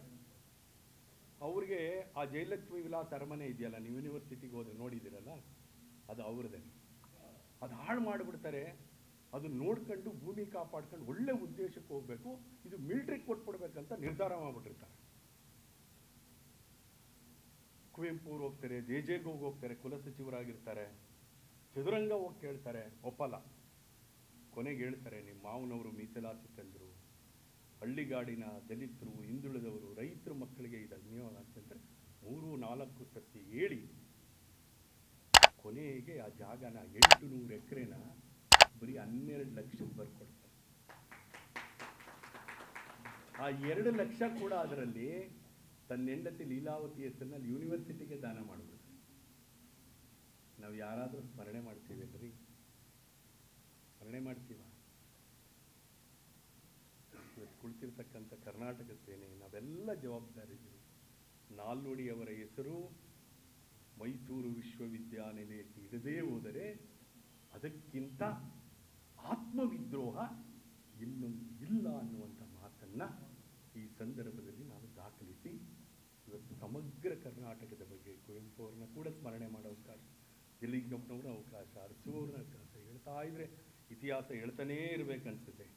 ಎಲ್ಲರನ್ನ ಒಂದು ಸ್ಮರಣೆ ಮಾಡುವಂಥ ಒಂದು ಅವಕಾಶ ಬಂದಿದೆ. ರಘುರಾಮ್ ಅವರೇ, ನಾವು ಹೈದರಾಬಾದ್ ಕರ್ನಾಟಕನ ಈಗೇನಂತ ಕರಿತೀವಿ? ಕಲ್ಯಾಣ ಕರ್ನಾಟಕ. ಮುಂಬೈ ಕರ್ನಾಟಕನ ಏನಂತ ಕರಿತೀವಿ? ಕಿತ್ತೂರು ಕರ್ನಾಟಕ. ನಮ್ಮ ಹಳೇ ಮೈಸೂರು ಅಂತೆ. ಹಳೇ ಮೈಸೂರು ಬದಲು ನಾಲ್ವಡಿ ಮೈಸೂರು ಅಂತ ಕರೆಯುವಂಥದ್ದೊಂದು ಆದರೆ ಸಾರ್ಥಕ ಆಗುತ್ತೆ ಅಂತ ಹೇಳಿ ನಮಗೆಲ್ಲರಿಗೂ ಹೊಂದಿಸಿ ನಿಮ್ಮ ಜೊತೆ ಒಂದಷ್ಟು ಅಭಿಪ್ರಾಯಗಳನ್ನ ಹಂಚ್ಕೊಳ್ಳೋದಕ್ಕೆ ಅವಕಾಶ ಮಾಡಿಕೊಟ್ರಿ. ಭಾಳ ಅರ್ಥಪೂರ್ಣ ಕಾರ್ಯಕ್ರಮ. ನಮ್ಮ ಭಾಳ ಬೇಕಾದ ಸ್ನೇಹಿತರು ಜಯದೇವಾದಲ್ಲಿ ಅಡ್ಮಿಟ್ ಆಗಿದ್ದಾರೆ. ನಾನು ಸಂಘಟಕರಲ್ಲಿ ವಿನಂತಿ ಮಾಡ್ತೀನಿ, ನನಗೆ ಆದಮೇಲೆ ಸ್ವಲ್ಪ ಬಿಟ್ಟುಕೊಡ್ಬೇಕು. ತುಂಬ ಮಾತನಾಡಿದರೆ ಅನ್ಯತಾ ಭಾವಿಸ್ಬೇಡಿ, ಸಾಂದರ್ಭಿಕ ಅಂತೇಳಿ ಒಂದಷ್ಟು ಮಾತನಾಡಿಸ್ಕೊಂಡಿದ್ದೀನಿ. ದಯಮಾಡಿ ಇಷ್ಟೊತ್ತು ಮಾತನಾಡಿಸಿದ್ರಿ, ಮತ್ತೆ ತಮ್ಮ ಜೊತೆ ಸೇರುವಂಥ ಅವಕಾಶ ಆಗಲಿ ಅಂತೇಳಿ ನಾನು ಮಾತು ಮುಗಿಸ್ತೀನಿ. ಎಲ್ಲ ಪದಾಧಿಕಾರಿಗಳೇ, ವೇದಿಕೆ ಮೇಲಿರ್ತಕ್ಕಂಥ ಎಲ್ಲ ನನಗಿಂತ ಎಲ್ಲ ಹಿರಿಯರೇ, ರಘುರವರೇ, ರಘುರಾಮ್ ವಾಜಪೇಯಿ ಅವರೇ, ಬಸಪ್ಪ ಅವರೇ, ಮತ್ತು ನಮ್ಮ ಮಡಿಗೆರೆ ಗೋಪಾಲ್ ಸರ್ ಅವರು ಇದ್ದಾರೆ, ಇನ್ನೂ ಅನೇಕ ಜನ ಎಲ್ಲ ಇದ್ದಾರೆ. ನಾನೇನು ಹೆಚ್ಚಿಗೆ ಮಾತಾಡಲ್ಲ. ಈಗಾಗಲೇ ಪಾಪ ವಿದ್ಯಾರ್ಥಿಗಳು ತುಂಬ ಹೊತ್ತಿನಿಂದ ಭಾಳ ಹೊತ್ತಿನಿಂದ ಕಾಯ್ತಾ ಇದ್ದಾರೆ. ಅವ್ರಿಗೆ ಕ್ಲಾಸ್ ಎಲ್ಲ ಇರ್ತದೆ, ಇನ್ನೊಂದು ಅರ್ಧ ಗಂಟೆ ಕಾರ್ಯಕ್ರಮ ಮುಗಿಸ್ತಾರೆ ಅಂತ ಹೇಳ್ತಾ, ಇಲ್ಲಿ ಕೂತಿರೋರೆಲ್ಲ ಒಂದಲ್ಲ ಒಂದು ಸಾಧನೆ ಮಾಡಿರ್ತಕ್ಕಂಥ ಹಿರಿಯರು. ರಘು ಅವರು, ನಾವೆಲ್ಲ JSS ಕಾಲೇಜು ನಾನು ಓದ್ತಾ ಇದ್ದಿದ್ದು, ಆವಾಗ ರಘು ಅವರು ಯೂತ್ ಕಾಂಗ್ರೆಸ್ನ ಅಧ್ಯಕ್ಷರಾಗಿದ್ದರು. ಅವ್ರದ್ದು ಹೆಂಗಿತ್ತು ಅಂದರೆ ಅಷ್ಟು ಸ್ಟ್ರಾಂಗು. ಇವತ್ತು ಆ ಸಂಘಟನೆಯೂ ಇಲ್ಲ, ಆ ಸ್ಟ್ರೈಕು ಇಲ್ಲ, ಆ ವಿಚಾರಗಳು ಇಲ್ಲ. ಇವತ್ತಿನ ಒಂದು ಯುಗದಲ್ಲಿ ಅಷ್ಟು ಸ್ಫೋಟಿವಾಗಿ ಮಾಡ್ತಕ್ಕಂಥ ಒಂದು ಅವ್ರದ್ದೇ ಆದ ಹೋರಾಟ, ಕೆಲವು ಕಾರ್ಯಕ್ರಮಗಳು ನೋಡಿದಾಗ ನಮ್ಗೆ ಅವೆಲ್ಲ ಸ್ಫೂರ್ತಿ. ಅದೇ ರೀತಿ ರಘುರಾಮ್ರವರು ಇವತ್ತು ಈ ವಯಸ್ಸಿನಲ್ಲಿ ಅವರು ಪ್ರತಿ ಒಂದಲ್ಲ ಒಂದು ಕಾರ್ಯಕ್ರಮಕ್ಕೆ ಯಾರೇ ಕರೀಲಿ ಯಾವುದೇ ಕಾರ್ಯಕ್ರಮ ಇರಲಿ ಎಲ್ಲಕ್ಕೂ ಭಾಗಿಯಾಗಿ ಎಲ್ಲಕ್ಕೂ ಯುವಕರಿಗೆ ಪ್ರೋತ್ಸಾಹ ನೀಡುತ್ತಾ ಅನೇಕ ಕಾರ್ಯಕ್ರಮಗಳನ್ನ ಮಾಡ್ಕೊಂಡ್ಬರ್ತಾ ಇದ್ದಾರೆ. ಹಾಗೆ ನಮ್ಮ ಮಡಿಗೆರೆ ಗೋಪಾಲ್ ಸರ್ ಕೂಡ ಹಲವಾರು ಸಂಘ ಸಂಸ್ಥೆಗಳಲ್ಲಿ ಮತ್ತು ಅನೇಕ ಕಾರ್ಯಕ್ರಮಗಳನ್ನ ಮಾಡ್ಕೊಂಡ್ಬರ್ತಾರೆ. ನಾನು ಜಾಸ್ತಿ ಹೇಳಲಿಕ್ಕೆ ಹೋಗಲ್ಲ. ಈ ಕಾರ್ಯಕ್ರಮಕ್ಕೆ ನನ್ನ ಆತ್ಮೀಯ ಗೆಳೆಯ, ನಾನು ಅವನು ಒಂದೇ ಕಾಲೇಜಲ್ಲಿ ಓದಿದ್ದು. ಅವನು ಈ ಕರ್ನಾಟಕ ಸೇನಾಪಡೆಗೆ ಅವನು ಬರಂಗಿರಲಿಲ್ಲ. ಅವನು ಸ್ಪೋರ್ಟ್ಸ್ ಪರ್ಸನ್ನು. ಒಂದು ರಾಜ್ಯ ಮಟ್ಟದ ಮತ್ತು ರಾಷ್ಟ್ರ ಮಟ್ಟದ ಒಂದು ಸ್ಪೋರ್ಟ್ಸ್ನ ನಮ್ಮ ಜೆಎಸ್ಎಸ್ ಕಾಲೇಜಲ್ಲಿ ಅರೇಂಜ್ ಮಾಡ್ತಾರೆ. ಅದಕ್ಕೆ ಮೂಲ ಕಾರಣಕರ್ತರು ನಮ್ಮ ತೇಜಸ್ ಅವರು ಮತ್ತು ಮಾದೇವ್ ಅಂತ ಇರ್ತಾರೆ, ಇನ್ನೊಬ್ರು ಇರ್ತಾರೆ. ಒಂದು ದೊಡ್ಡ ಮಟ್ಟದಲ್ಲಿ ಭಾಳ ಸಕ್ಸಸ್ ಆಗುತ್ತೆ. ಕರ್ನಾಟಕದ ಮೂಲೆಯಲ್ಲಿ ಬರ್ತಾರೆ. ಇವರು ಕೂಡ ಸ್ಪೋರ್ಟ್ಸಲ್ಲಿ ಭಾಗಿಯಾಗ್ತಾರೆ. ಮತ್ತು ಬೇರೆ ಬೇರೆ ಎಲ್ಲ ಇಂಟರ್ ಕಾಲೇಜು ಮತ್ತೊಂದು ಎಲ್ಲ ಕಡೆ ಇವ್ರಿಗೆ ಒಳ್ಳೆ ಅವಾರ್ಡ್ ಎಲ್ಲ ಬಂದಿದೆ. ಜೊತೆಗೆ ಚೆನ್ನಾಗಿ BCom ಓದ್ತಾ ಇದ್ದವರು BCom ಒಳ್ಳೆ ಮಾರ್ಕ್ಸ್ ತಗೊಂಡು ಒಳ್ಳೆ ಆಫೀಸರ್ ಆಗ್ತಾರೆ ಇವರು. ಇಲ್ಲ ಏನೋ ಒಂದು ಸ್ಪೋರ್ಟ್ಸಲ್ಲಿ ಒಂದು ಸಾಧನೆ ಮಾಡ್ತಾರೆ ಅಂತ ನಾವು ಆ ದಿನಗಳಲ್ಲಿ ಹೇಳ್ತಾ ಇದ್ದೋ. ಅವರು ಕನ್ನಡದ ಒಂದು ಹೋರಾಟಕ್ಕೆ ಬಂದಿದ್ದಾರೆ. ನಿಜವೂ ಕೂಡ ನಂಗೆ ಸಂತೋಷ. ನಾನು ಹೇಳ್ತಾ ಇರ್ತೀನಿ, ನಾನು ಕೂಡ ರಘು ಸರ್ ಗೊತ್ತು. ನಾವು ಕಾಲೇಜಿನ ಪ್ರತಿಯೊಂದು ವಿಚಾರ ಬಂದಾಗ, ಯೂನಿವರ್ಸಿಟಿ ವಿಚಾರ ಬಂದಾಗ ಪ್ರತಿಭಟನೆ ಆಗ್ಬೋದು, ಸ್ಟ್ರೈಕ್ ಆಗ್ಬೋದು, ಕಾಲೇಜು ಮಕ್ಕಳದ ಬಸ್ ಆಗ್ಬೋದು, ಫೀಸ್ ಆಗ್ಬೋದು, ಎಲ್ಲನೂ ಕೂಡ ನಾವು ಹಿಂದೆ ಮಾಡ್ಕೊಂಡು ಬಂದಿರತಕ್ಕಂಥ ನಾವೆಲ್ಲ ಇವತ್ತು ಬಂದಿದ್ದೀವಿ, ನಮ್ಗೆ ಕರೆದಿದ್ದೀರಿ ಅಂದರೆ ಎಲ್ಲೋ ಒಂದು ಕಡೆ ಅದೊಂದು ವಾಸನೆ ಇವತ್ತು ಕೂಡ ಇದೆ. ಇವತ್ತು ಮಾಡ್ತಾ ಇದ್ದಾರೆ. ರಘು ಅವ್ರು ಹೇಳ್ದಂಗೆ ಇವತ್ತು ಹೋರಾಟ ಮಾಡೋರು ತುಂಬ ಕಡಿಮೆ ಆಗಿದ್ದಾರೆ. ಕಡಿಮೆ ಸಂಖ್ಯೆಯಲ್ಲಿದ್ದರೂ ಕೂಡ ಅದು ಒಂದು ಒಳ್ಳೆಯ ರೀತಿಯಲ್ಲಿ ಆಗುವಂಥ ಹೋರಾಟ, ಅದಕ್ಕೆಲ್ಲೋ ಒಂದು ಕಡೆ ಗೆಲುವು ಇದ್ದೇ ಇರ್ತದೆ. ಜೊತೆಗೆ ನಮ್ಮ ಶಿವಶಂಕರ್ ಅವರು, ನಾವೆಲ್ಲ ಕಾವೇರಿ ಹೋರಾಟ ಮಾಡೋ ಅವರು ಇರೋರು. ನಾವೆಲ್ಲ ಕಾವೇರಿ ಕ್ರಿಯಾ ಸಮಿತಿ ಅಂತ ಪ್ರಾರಂಭ ಮಾಡಿ ಕಾವೇರಿ ನೀರು ಬಿಟ್ಟಾಗ ಮೊದಲನೇದಾಗಿ ಪ್ರತಿಭಟನೆ ಮಾಡಿದಾಗ ಮುಂಚೂಣಿಯಲ್ಲಿ ನಾವೆಲ್ಲ ಕೂಡ ನಾನು ಕಾವೇರಿ ಸಂಚಾಲಕರಾಗಿದ್ದೆ. ಹಾಗಾಗಿ ಉನ್ನತವಾದ ಕೆಲಸಗಳನ್ನು ಇವತ್ತು ಕರ್ನಾಟಕ ಸೇನಾಪಡೆ ಮಾಡ್ತಾ ಇದೆ. ಎಲ್ಲ ತಂಡಕ್ಕೂ ನನ್ನ ಅಭಿನಂದನೆಗಳು. ಸಾಕಷ್ಟು ವಿಚಾರಗಳನ್ನು ನಮ್ಮ ರಘು ಅವರು ಹೇಳಿದ್ದಾರೆ. ನಾನು ಅವರಲ್ಲಿ ಒಂದು ರಿಕ್ವೆಸ್ಟ್ ಮಾಡ್ತೀನಿ. ಇಷ್ಟೆಲ್ಲ ತಾಳ್ಮೆನ ಅನೇಕ ವಿಚಾರಗಳನ್ನ ತಾವು ತಿಳ್ಕೊಂಡಿದ್ದೀರಿ. ಒಂದು ಬುಕ್ನ ದಯಮಾಡಿ ತಾವು ಬರೀರಿ. ಆ ಒಂದು ಬುಕ್ಕು ಬಿಡುಗಡೆಗೆ ನಾವೆಲ್ಲರೂ ಕೂಡ ನಿಮ್ಮ ಜೊತೆ ಇರ್ತೀವಿ. ಹೆಚ್ಚಿನ ರೀತಿಯಲ್ಲಿ ಇಂಥ ವಿಚಾರಗಳು ಬರಬೇಕು. ಇವತ್ತು ಚರ್ಚೆ ವಿಚಾರಗಳು ಎಲ್ಲೂ ಆಗ್ತಾ ಇಲ್ಲ, ಕಡಿಮೆ ಆಗ್ತಾ ಇದೆ. ಇವತ್ತು ಬರ್ತಾರೆ, ಯಾವುದೋ ಒಂದು ಕಾರ್ಯಕ್ರಮ ಮಾಡ್ತೀವಿ, ಹೋಗ್ತೀವಿ, ಅಲ್ಲಿಗೆ ಮರಿತಾ ಇದ್ದೀವಿ. ಇವತ್ತು ವಿದ್ಯಾರ್ಥಿಗಳಿಗೆ ಆನ್ಲೈನ್ ಇದೆ, ಮೊಬೈಲ್ ಇದೆ, ಎಲ್ಲ ನೀವು ಗೂಗಲಲ್ಲಿ ನೋಡ್ಕೊತೀರಿ. ಸಾಕಷ್ಟು ವಿಚಾರಗಳು ಇವತ್ತು ಕೂಡ ಇಂಥವ್ರು ಎಲ್ಲೋ ಒಂದೊಂದು ಕಡೆ ಮಧ್ಯೆ ಹೇಳ್ತಾ ಇರ್ತಾರೆ. ಅಂಥ ವಿಷಯಗಳನ್ನ ಕೂಡ ತಾವು ತಿಳ್ಕೋಬೇಕು. ಅವ್ರು ಹೇಳ್ದಂಗೆ ಮೈಸೂರು ಮಹಾರಾಜರ ಕೊಡುಗೆ ಇವತ್ತೇನಾದ್ರು ಇದೆ, ನಾವೆಲ್ಲ ಇಲ್ಲಿ ಇದೀವಿ ಅಂದರೆ ಅವರೇನೇ ಕಾರಣ.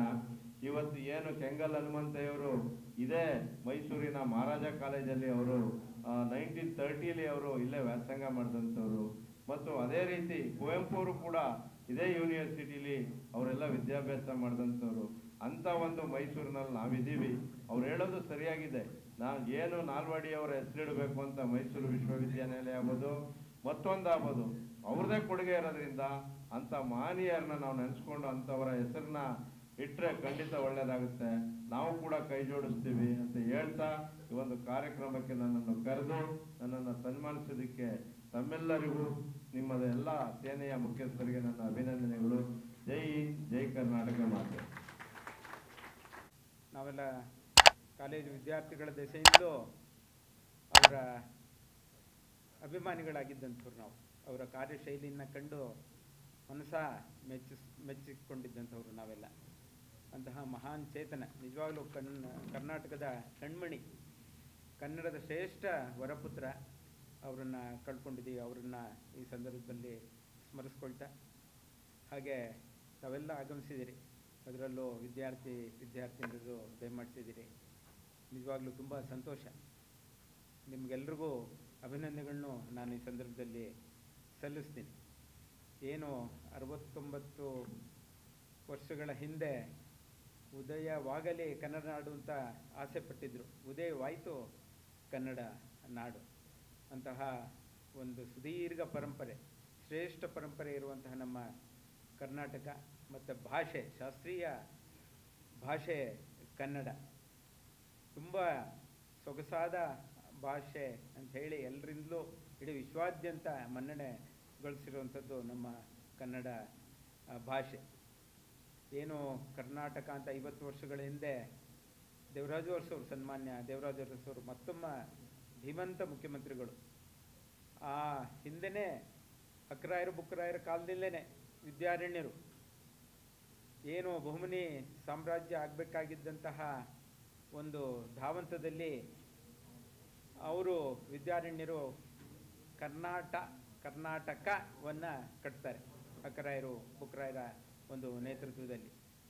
ನಂತರ ಕೃಷ್ಣದೇವರಾಯರ ಸಂದರ್ಭದಲ್ಲಿ ಹೇಗೆ ಕರ್ನಾಟಕ ಆಗಿತ್ತು ಅದನ್ನು ಪುನರ್ಸ್ಥಾಪಿಸ್ತಾರೆ ನಮ್ಮ ದೇವರಾಜು ಅರಸು ಅವರು. ಆಗ ಅಕ್ರಾಯರಿಗೆ ಬುಕ್ರಾಯರಿಗೆ, ನಂತರದಲ್ಲಿ ಕೃಷ್ಣದೇವರಾಯರಿಗೆ ಕರ್ನಾಟಕ ಸಿಂಹಾಸನಾಧೀಶ್ವರ ಅಂತ ಕರೆದಿರ್ತಾರೆ.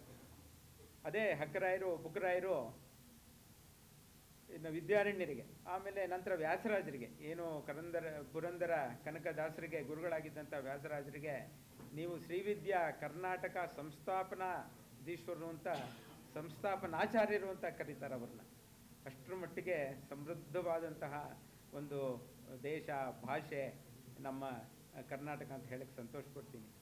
ಈ ಒಂದು ಸಂದರ್ಭದಲ್ಲಿ ಮೊನ್ನೆ ತಾನೇ ಕಳೆದ ಮಾಹೆ ರಾಜ್ಯೋತ್ಸವ ಮಾಹೆ ಏನು ಎಲ್ಲರೂ ಬಹಳ ವಿಜೃಂಭಣೆಯಿಂದ ನೆರವೇರಿಸಿದಂಥದ್ದು.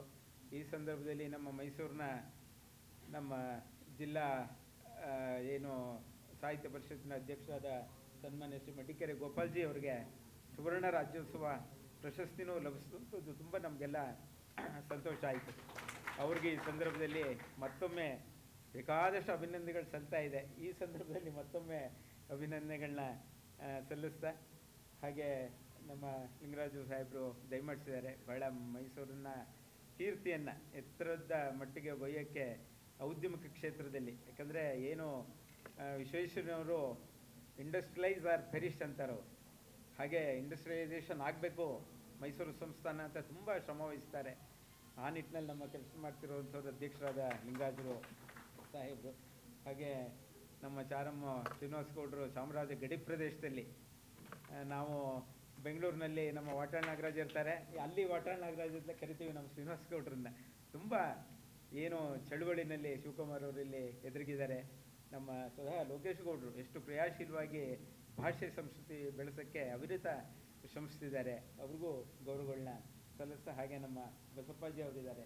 ಮತ್ತು ಈಗ ಅಭಿನಂದನೆ ಸಲ್ಲಿಸಿದ್ದಾರೆ ಈ ರಾಜ್ಯೋತ್ಸವ ಸಂದರ್ಭದಲ್ಲಿ ಅನೇಕ ಸಾಧಕರುಗಳಿಗೆ ಸನ್ಮಾನ ಸಲ್ಲಿಸಿರುವಂಥದ್ದು. ಅವರೆಲ್ಲರಿಗೂ ಮತ್ತೊಮ್ಮೆ ಅಭಿನಂದನೆಗಳನ್ನ ಸಲ್ಲಿಸ್ತಾ, ಮಕ್ಕಳಿಗೂ ಎಲ್ಲ ನಾನು ಶುಭಾಶಯಗಳನ್ನ ತಿಳಿಸ್ತೀನಿ. ಇತಿಹಾಸ ಮರಿಬಾರ್ದು ಅಂತ ಹೇಳ್ತಾರೆ, ಅದರಲ್ಲೂ ವಿದ್ಯಾರ್ಥಿನಿಯರು ಇತಿಹಾಸದ ಬಗ್ಗೆ ತುಂಬ ಕಾಳಜಿ ನೀವು ಹೊಂದಿರಬೇಕು, ಇತಿಹಾಸ ತಿಳ್ಕೊಳ್ಬೇಕು. ಏನು ಸ್ವಾತಂತ್ರ್ಯ ಲಭಿಸ್ತು 47ರಲ್ಲಿ ಆಗಸ್ಟು, ಅವತ್ತು ಮಧ್ಯರಾತ್ರಿನಲ್ಲಿ 15ನೇ ತಾರೀಕು ಲಭಿಸಿದಂಥದ್ದು. ನಂತರ ಏನು ಸಂಸ್ಥಾನಗಳು, ಮೈಸೂರು ಸಂಸ್ಥಾನಗಳು ಏನು 547 ಸಂಸ್ಥೆಗಳು ಇದ್ದಂಥದ್ದು, ಒಬ್ಬೊಬ್ಬ ಪಾಳ್ಯಗಾರರು ಮಳ್ಳಾಧೀಶ್ವರಂತೆ ಎಲ್ಲ ಪುಡಿ ದೊರೆಗಳು ಅಂತ ಅನ್ನಿಸ್ಕೊಂಡು ಸುಮಾರು ಸಾಮ್ರಾಜ್ಯಗಳಿದ್ವು. ಇದೆಲ್ಲ ಸರಿ ಇಲ್ಲ ಅಂಥೇಳಿ ಆವತ್ತಿನ ಗೃಹ ಮಂತ್ರಿ ಸರ್ದಾರ್ ಪಟೇಲ್ರವರು, ನಾವು ಈ ರೀತಿ ಸಂಸ್ಥಾನಗಳಿದ್ದರೆ 500-600 ಸಂಸ್ಥಾನಗಳಿದ್ರೆ ಏನು ರಾಷ್ಟ್ರ ನಡೆಸೋದು ಅಂಥೇಳಿ ಈ ಸಂಸ್ಥಾನಗಳನ್ನ ಕಮ್ಮಿ ಮಾಡಬೇಕು ಅಂಥೇಳಿ ಆವತ್ತಿನ ಕಾಲಕ್ಕೆ ಭಾಷಾವಾರು ಯಾರ್ಯಾರು ಭಾಷೆಯಿಂದ ಗುರುತಿಸಿ ರಾಜ್ಯಗಳನ್ನ ಮಾಡಬೇಕು ಅಂಥೇಳಿ ಫೆಡರಲ್ ಸಿಸ್ಟಮ್ಮು ಏನು ವಿದೇಶಗಳಲ್ಲಿತ್ತೋ ಅದನ್ನು ಮಾಡೋದಂಥದ್ದು ಬಹಳ ಧೀಮಂತವಾಗಿ, ಅದಕ್ಕೆ ಅನೇಕ ಅದನ್ನು ಎದುರಿಸಬೇಕಾಯಿತು. ಆದರೂ ಸರ್ದಾರ್ ಪಟೇಲ್ರವರು ಭಾಷಾವಾರು ಪ್ರಾಂತ್ಯ ರಚನೆ ಮಾಡಿದಂಥದ್ದು. ಹೀಗೆ ಅನೇಕ ರಾಜ್ಯಗಳು ಬಂದಾಗ ನಮ್ಮದು ಕನ್ನಡ ಭಾಷೆಯಿಂದಾಗಿ ಕನ್ನಡ ರಾಜ್ಯ ಮೈಸೂರು ಸಂಸ್ಥಾನ ಅಂತ ಅನ್ನಿಸ್ಕೊಂಡಿತ್ತು ಆವತ್ತಿಗೆ. ಆದರೆ ದುರಂತ ಅಂತ ಹೇಳಿದ್ರೆ, ಈಗಾಗಲೇ ನಮ್ಮ ರಘು ಅವರು ಹೇಳಿದಾಗೆ ಒಂದು ಕಡೆ ಮಟಾಸು ಪ್ರಾಂತ್ಯ, ಇನ್ನೊಂದು ಕಡೆ ಬಾಂಬೆ ಪ್ರಾಂತ್ಯ, ಇನ್ನೊಂದು ಕಡೆ ಕೇರಳ ಪ್ರಾಂತ್ಯ, ಹೀಗೆ ಅಲ್ಲಿ ಕನ್ನಡ ಮಾತಾಡೋರಿದ್ರು ಆದರೆ ಕೇರಳಕ್ಕೆ ಸೇರುವಂಥದ್ದು, ಅಲ್ಲಿ ಬೇಕಾಷ್ಟು ಕನ್ನಡ ಇದ್ದರೂ ಮಾತಾಡಿದ್ರು ಬಾಂಬೆ ಪ್ರಾಂತ್ಯಕ್ಕೆ ಸೇರ್ತವಂಥದ್ದು, ಇಲ್ಲಿ ಕೆಲವು ಕಡೆ ತಮಿಳು, ಅಲ್ಲಿ ಕನ್ನಡ ಮಾತಾಡೋರಿದ್ರು ತಮಿಳುನಾಡಿಗೆ ಸೇರುವಂಥದ್ದು, ಇಂಥ ಪರಿಸ್ಥಿತಿ ಇದ್ದಂಥದ್ದು. ಇಂತಹ ಸಂದರ್ಭದಲ್ಲಿ ನಾವು ಸಮಗ್ರವಾಗಿ ಏನು ಏಕೀಕರಣ ಮಾಡಬೇಕು ಕನ್ನಡ ಪ್ರದೇಶನ ಅಂಥೇಳಿ ಆವತ್ತಿನ ಒಂದು ಕಲ್ಪನೆಯಲ್ಲಿ ಹೋರಾಡಿದಂಥವರು ಏನು ನಮ್ಮ ಕೆಂಗಲ್ ಹನುಮಂತಯ್ಯನವ್ರು ಇರ್ಬೋದು, ನಿಜಲಿಂಗಪ್ಪನವ್ರು ಇರ್ಬೋದು, ಇವತ್ತು ಅವರನ್ನು ನಾವು ಸ್ಮರಿಸ್ಕೊಳ್ತಾ ಇದ್ದೀವಿ. ಆವತ್ತು ಅವರೆಲ್ಲ ಭೌತಿಕವಾಗಿ ನಮ್ಮ ಏಕೀಕರಣ ಮಾಡಿದಂಥವ್ರು. ಸ್ವಲ್ಪ ಇಲ್ಲ ಭೌತಿಕವಾಗಿ ನಮ್ಮ ಕರ್ನಾಟಕ ಏನು ಮೈಸೂರು ಸಂಸ್ಥಾನ ರಚನೆ ಮಾಡಿದಂಥವ್ರು. ಆಗ ಒಂದು ಸಲಹೆಗಳು ಎಲ್ಲ ಬಂದಿತ್ತಂತೆ, ಇಡೀ ನಮ್ಮ ಮೈಸೂರು ಈ ರೀತಿ ಭಾಷಾವಾರು ಪ್ರಾಂತ್ಯದ ನಂತರ ಏಕೀಕರಣ ಮಾಡಿದ್ಮೇಲೆ ಎಲ್ಲಿ ಮಧ್ಯಭಾಗ ಬರುತ್ತೆ ಅದನ್ನು ರಾಜಧಾನಿ ಮಾಡಿಬಿಡೋಣ, ಬೆಂಗಳೂರು ಮಾಡೋದೇ ಬೇಡ ಅಂತನೋ ಒಂದು ಅಪಸ್ವರಗಳು ಇದ್ದಿದ್ವಂತೆ. ಹಾಗೆ ನೋಡಿದ್ರೆ ದಾವಣಗೆರೆನೋ ಏನಾದರೂ ಆ ಪ್ರದೇಶ ರಾಜಧಾನಿ ಹೊರಟೋಗ್ಬಿಡೋದು, ನಾವಿವತ್ತು ಬೆಂಗಳೂರು ರಾಜಧಾನಿ ಆಗ್ತಿರ್ಲಿಲ್ಲ ನಮಗೆ, ಯಾಕಂದರೆ ಇದು ಈ ದಕ್ಷಿಣದ ಕೊನೆ ಭಾಗ ಆಗುತ್ತೆ, ಚಾಮರಾಜನಗರ ಅದೆಲ್ಲ ಆಮೇಲೆ ಇದಾಗುತ್ತೆ ಅಂತ ಹೇಳಿ. ಆಗ ಅದನ್ನು ದಿಟ್ಟವಾಗಿ ಎದುರಿಸಿದಂಥವರು ನಮ್ಮ ಕೆಂಗಲ್ ಹನುಮಂತಯ್ಯನವರು. ಹಾಗೆ ಆಗ ಕೂಡ್ದು ಏನು ಮೈಸೂರು ಸಂಸ್ಥಾನ ಅಂತ ಹೇಳಿದ್ರೆ ಅದು ಇತಿಹಾಸ ಪರಂಪರೆ ಇರುವಂಥದ್ದು, ಅದಕ್ಕೆ ನಮ್ಮ ಮೈಸೂರು ಹಿಂದೆ ರಾಜಧಾನಿ ಆಗಿತ್ತು, ಅದಕ್ಕೆ ಈಗ ಸೂಕ್ತವಾಗಿ ಬೆಂಗಳೂರು ಅದನ್ನು ರಾಜಧಾನಿ ಮಾಡಬೇಕು ಅಂತೇಳಿ ತುಂಬ ಶ್ರಮವಹಿಸಿದವರು ನಮ್ಮ ಕೆಂಗಲ್ ಹನುಮಂತಯ್ಯನವರು. ಒಂದು ಗಾದೆ ಇದೆ, ನಾವೇನಾದರೂ ನಮ್ಮನ್ನು ಗುರುತಿಸ್ಕೊಳ್ಬೇಕಂದ್ರೆ ನಮ್ಮ ಸ್ವಂತ ಮನೆ, ಈಗ ಮೈಸೂರಿಗೆ ಯಾರೋ ಬರ್ತಾರೆ, ಎಲ್ಲಿ ನಿಮ್ಮ ಮನೆ ಅಂತ ಕೇಳ್ತಾರೆ, ಕುವೆಂಪು ನಗರದಲ್ಲಿದ್ದೀವಿ, ಅಲ್ಲಿ ಇದ್ದೀವಿ ಅಂತ ಹೇಳ್ತೀವಿ. ನಮ್ಮ ಸ್ವಂತ ಮನೆ ಇದ್ದರೆ ನಾವು ಗುರುತಿಸ್ಕೊಳ್ಳೋಕೆ ಸಾಧ್ಯ. ಹಾಗೆ ಯೋಚನೆ ಮಾಡ್ತಾರಂತೆ ಕಳೆದ ನಮ್ಮ ಕೆಂಗಲ್ ಹನುಮಂತಯ್ಯನವರು. ಇಲ್ಲ, ನಾವು ಏನಾದರೂ ಮತ್ತೆ ಇನ್ನೊಂದು ವಿದೇಶಿಯರು ಏನು ನಿಮ್ಮದು ರಾಜ್ಯ ಅಂತ ಹೇಳ್ತೀರಿ, ನಿಮ್ಗೆ ಎಲ್ಲಿ ಆಫೀಸು ಕಚೇರಿಯಲ್ಲಿದೆ, ಹಿಂದೆ ಎಲ್ಲ ಇಲ್ಲಿ ಜಗನ್ನೂರ್ ಪ್ಯಾಲೇಸಲ್ಲಿ ಪ್ರಜಾಪ್ರತಿನಿಧಿ ಸಭೆಗಳೆಲ್ಲ ನಡೆಯೋದು, ಬೆಂಗಳೂರಿನಲ್ಲಿ ನೀವು ಏನು ಮಾಡ್ತೀರಿ, ಕ್ಯಾಪಿಟಲ್ ಅಂತ ಹೇಳ್ತೀರಿ, ರಾಜಧಾನಿ ಅಂತ ಹೇಳ್ತೀರಿ ಅಂತಂದಾಗ ವಿಧಾನಸೌಧ ಕಟ್ಟಬೇಕು ಅಂಥೇಳಿ ಏನು ಕೆಂಗಲ್ ಹನುಮಂತಯ್ಯನವ್ರಿಗೆ ಅವತ್ತೇ ಬೀಜಾಂಕುರವಾಯ್ತಂತೆ. ಹೌದು, ನಮ್ಮದೊಂದು ಶಾಸನ ಸಭೆಗೆ ಒಂದು ಸೌಧ ಇಲ್ದಿದ್ರೆ ಎಲ್ಲ ಆಡ್ಕೋತಾರೆ ನಮ್ಮನ್ನು, ಮತ್ತು ಈಗ ನಾನು ವಿಧಾನಸೌಧ ಇಲ್ಲಿ ಮಾಡೋದ್ರಿಂದ, ದೊಡ್ಡ ವಿಶಾಲವಾದ ಮಾಡೋದ್ರಿಂದ ಮುಂದೆ ಇಲ್ಲ ರಾಜಧಾನಿನ ಬೇರೆ ಕಡೆ ಎಲ್ಲಾದರೂ ತಗೊಂಡು ಹೋಗೋಣ, ಸ್ಥಳಾಂತರ ಮಾಡೋಣ ಅನ್ನೋದು ಅದು ತಪ್ಪುತ್ತೆ, ನಾನು ಈಗಲೇ ಪ್ರಾರಂಭ ಮಾಡಬೇಕು ಅಂತೇಳಿ ಹಣ ಇರಲಿ ಇಲ್ಲದೇ ಇರಲಿ ಒಂದು ಒಳ್ಳೆ ಸೌಧ ಕಟ್ಟಬೇಕು ಅಂತೇಳಿ ಆವತ್ತೇ ಪ್ರಾರಂಭ ಮಾಡ್ತಾರೆ. ಗೊತ್ತಿರ್ಬೇಕು ನಿಮಗೆ, ಕೂಲಿಗೆ ಏನು ಮಾಡ್ತಾರೆ, ದುಡ್ಡಿಲ್ಲ. ಆಗ ಯೋಚನೆ ಮಾಡಿದ್ದಾರಂತೆ, ಹೇಳ್ತಾರಂತೆ, ಕೈದಿಗಳು ಜೈಲಲ್ಲಿರೋ ಕೈದಿಗಳು ಸಾವಿರಾರು ಜನ ಕೈದಿಗಳು ಇರ್ತಾರೆ. ಆ ಕೈದಿಗಳು ಹೇಗಿದ್ರು ಅಲ್ಲಿ ಊಟ ಹಾಕ್ತೀವಿ ನಾವು ಜೈಲಲ್ಲಿ, ಅವ್ರನ್ನ ಕರ್ಕೊಂಬಂದು ಇಲ್ಲಿ ಕೆಲಸ ಮಾಡಿಸೋಣ, ಎಷ್ಟೋ ದುಡ್ಡು ಉಳಿಯುತ್ತೆ, ಅದರಿಂದಾಗಿ ಒಂದು ಒಳ್ಳೆಯ ಸೌಧ ನಿರ್ಮಾಣ ಆಗುತ್ತೆ, ಮುಂದೆ ಅವ್ರಿಗೆ ನೋಡೋಣ ಶಿಕ್ಷೆ ವಿನಾಯಿತಿ ಕೊಡೋಣ, ಅವರು ಪಾಪ ಒಂದು ಸೌಧ ಕಟ್ಟಕ್ಕೆ ನಮಗೆ ಸಹಾಯ ಮಾಡಿರ್ತಾರೆ ಅಂಥೇಳಿ ಅದನ್ನು ಕಟ್ಟಕ್ಕೆ ಕೂಲಿ ಕೆಲಸಕ್ಕೆ ಅಲ್ಲಿ ಜೈಲಿನಿಂದ ಕರ್ಕೊಂಡು ಬಂದು ಅವರು ಸಹಿತ ತುಂಬ ಸಂತೋಷದಿಂದ, ಅಯ್ಯೋ ನಮ್ಮ ರಾಜ್ಯದ ಒಂದು ಕಟ್ಟಡ ನಿರ್ಮಾಣ ಆಗುತ್ತೆ, ನಾವು ಇದಕ್ಕೆ ಕೊಡುಗೆ ಕೊಡೋಣ, ಕರಸೇವೆ ಮಾಡೋಣ ಅಂತೇಳಿ ಕೈದಿಗಳು ಬಂದು ಕರಸೇವೆ ಮಾಡ್ತಾರಂತೆ. ಕರಸೇವೆ ಅಂದರೆ ಅದು ಪುಣ್ಯದ ಕೆಲಸ. ಆವತ್ತಿನ ಕೈದಿಗಳು ಅಷ್ಟು ಸಂತೋಷದಿಂದ ಭಾಗವಹಿಸ್ತಾರಂತೆ. ಆ ವಿಷಯದಲ್ಲಿ ನಾವು ಏನು ಆವತ್ತಿನ ಕೆಂಗಲ್ ಹನುಮಂತನವ್ರನ್ನ ನಾವು ಮರೆಯೋ ಹಾಗೇನೇ ಇಲ್ಲ. ಈಗ ಮೊನ್ನೆ ಕಾಲವಾದ ನಮ್ಮ ಎಸ್ ಎಂ ಕೃಷ್ಣ ಅವರವರು ಪಕ್ಕದಲ್ಲೇ ವಿಕಾಸಸೌಧ ಕಟ್ಟೋದು, ಆ ಅದೇ ಮಾದರಿನಲ್ಲಿ ಜಾಗ ಸಾಲದು ಅಂತೇಳಿ ಅದು ಶಾಶ್ವತವಾಗಿ ಅವರ ಹೆಸರು ಸಹಿತ ಉಳಿಯುವಂಥದ್ದು ನಾವು ನೋಡಿದ್ದೀವಿ. ಹಾಗೆ ನಿಜಲಿಂಗಪ್ಪನವರು ಅಂತಹ ಪ್ರಾಮಾಣಿಕ ವ್ಯಕ್ತಿ, ಶುದ್ಧ ಚಾರಿತ್ರ್ಯದ ವ್ಯಕ್ತಿ, ಅವ್ರಿಗೆ ಮನ್ಸು ಮಾಡಿದ್ರೆ ಅವರೇ ಚೀಫ್ ಮಿನಿಸ್ಟ್ರು, ಎಷ್ಟೋ ಸೈಟ್ಗಳು ಮಾಡ್ಕೊಳ್ತಾಯಿದ್ದಾಯಿತು. ಇಲ್ಲಿ ನಮ್ಮ ಪ್ರಕಾಶ್ ಅವ್ರು ಕೂತಿದ್ದಾರೆ ಸಾಹಿತ್ಯ ಪರಿಷತ್ತಿದ್ದು, ಅವ್ರ ತಂದೆಗೂ ಡಾಕ್ಟರ್ ನಂಜಪ್ಪನವ್ರನ್ನ ಅಲ್ಲಿ ಕೇಳ್ತಾರಂತೆ, ನಿಜಲಿಂಗಪ್ಪನವರೇ ನಿನಗೆ ಸೈಟು ತಗೋ 58 ಇದೆ, ಎಷ್ಟು ಬೇಕಾದ್ರೂ ಕೊಡ್ತೀನಿ ಅಂತಾರಂತೆ. MLA ಅವ್ರ ತಂದೆ KR ನಗರದ MLA ಡಾಕ್ಟ್ರು. ಆಗ ನಮ್ಗೆ ಯಾಕೆ, ನಮ್ಮ KR ನಗರದಲ್ಲಿ ಇದೆಯಲ್ಲ ಸಾಕು ಮನೆ, ಸ್ವಂತ ಜಾಗ. ಅವತ್ತು ಏನಾರು ಇದ್ದಿದ್ರೆ ಇವತ್ತು ಪ್ರಕಾಶನ ಹಿಡಿದು ನಿಲ್ಸಕ್ಕಾಗ್ತಿರ್ಲಿಲ್ಲ, ಎಷ್ಟೋ ಕೋಟಿ ಬಾಳ್ತಾ ಇರ್ತಿದ್ರು. ಹಾಗೆ ನಿಜಲಿಂಗಪ್ಪನವರು ಅವರೆಲ್ಲ ಆ ಕಾಲದ ಗಾಂಧಿವಾದಿಗಳು. ಯಾಕೆ ನಮ್ಗೆ ಯಾಕೆ ಬೆಂಗಳೂರಿನಲ್ಲಿ, ನನಗೆ ಸಿದ್ದವನಹಳ್ಳಿಲಿ ಇದೆಯಲ್ಲ ಸಾಕು, ಚಿತ್ರದುರ್ಗದಲ್ಲಿ ಇದೆಯಲ್ಲ ಸಾಕು, ನನಗೇನೂ ಬೇಡ ಅಂಥೇಳಿ ಪಾಪ ಅವರು ತಗೊಳ್ಳಿಲ್ಲ. ಅದೇ ರೀತಿ ನಮ್ಮ ಡಾಕ್ಟರ್ ಥರನೇ KR ನಗರದ ಇವರ ಪ್ರಕಾಶ್ ಅವ್ರ ತಂದೆ ಥರನೇ. ಹಾಗೆ ಆವತ್ತಿನ ಕಾಲದಲ್ಲಿ ಅಂತಹ ಶ್ರೇಷ್ಠ ಮಟ್ಟದ ರಾಜಕಾರಣಿಗಳಿದ್ದರಿಂದ ಕನ್ನಡ ಕನ್ನಡ ಕನ್ನಡ ಕನ್ನಡಕ್ಕೋಸ್ಕರ, ಆ ಏಕೀಕರಣಕ್ಕೋಸ್ಕರ ಇಡೀ ಆ ಪ್ರಾಂತ್ಯಗಳನ್ನೆಲ್ಲ ಪೂರ್ತಿ ಕನ್ನಡೀಕರಣಗೊಳಿಸ್ಬೇಕು, ಮುಂದೆ ಆ ಪ್ರಾಂತ್ಯಗಳನ್ನೆಲ್ಲ ಒಳಗೂಡಿಸ್ಕೊಂಡು. ನಂತರ ಮಹಾಜನವರ್ದಿ ಅದೆಲ್ಲ ಬರುತ್ತೆ, ಅದೆಲ್ಲ ನಮ್ಮ ಶ್ರೀನಿವಾಸ ಗೌಡರು ಅದೆಲ್ಲ ಮಾತಾಡ್ತಾರೆ ಚೆನ್ನಾಗಿ. ಅದನ್ನು ತಿರ್ಗಾ ನಿಷ್ಕರ್ಷೆ ಮಾಡೋಕ್ಕೆ ಅವರ ಗಲಾಟೆ ಅದು ಇನ್ನೂ ಸರಿಯಾಗಿ ಜಾರಿನೇ ಆಗಿಲ್ಲ ಮಹಾಜನವರ್ದಿ ಅಂಥದ್ದು. ಪಾಪ ನಮ್ಮ ಕೈಯಾರ ಕಿಂಜಣ್ಣಯ್ಯ ಇರ್ಬೋದು, ಹಾಗೆ ರಾಷ್ಟ್ರಕವಿ ಗೋವಿಂದಪ್ಪ ಇರ್ಬೋದು, ಅವರೆಲ್ಲ ಪಾಪ ನೋಡಿ ಎಲ್ಲ ಕನ್ನಡಿಗರು ಎಲ್ಲ ಕಾಸರಗೋಡಲ್ಲಿದ್ದರು, ಎಲ್ಲ ಕೇರಳ ಸ್ಟೇಟು.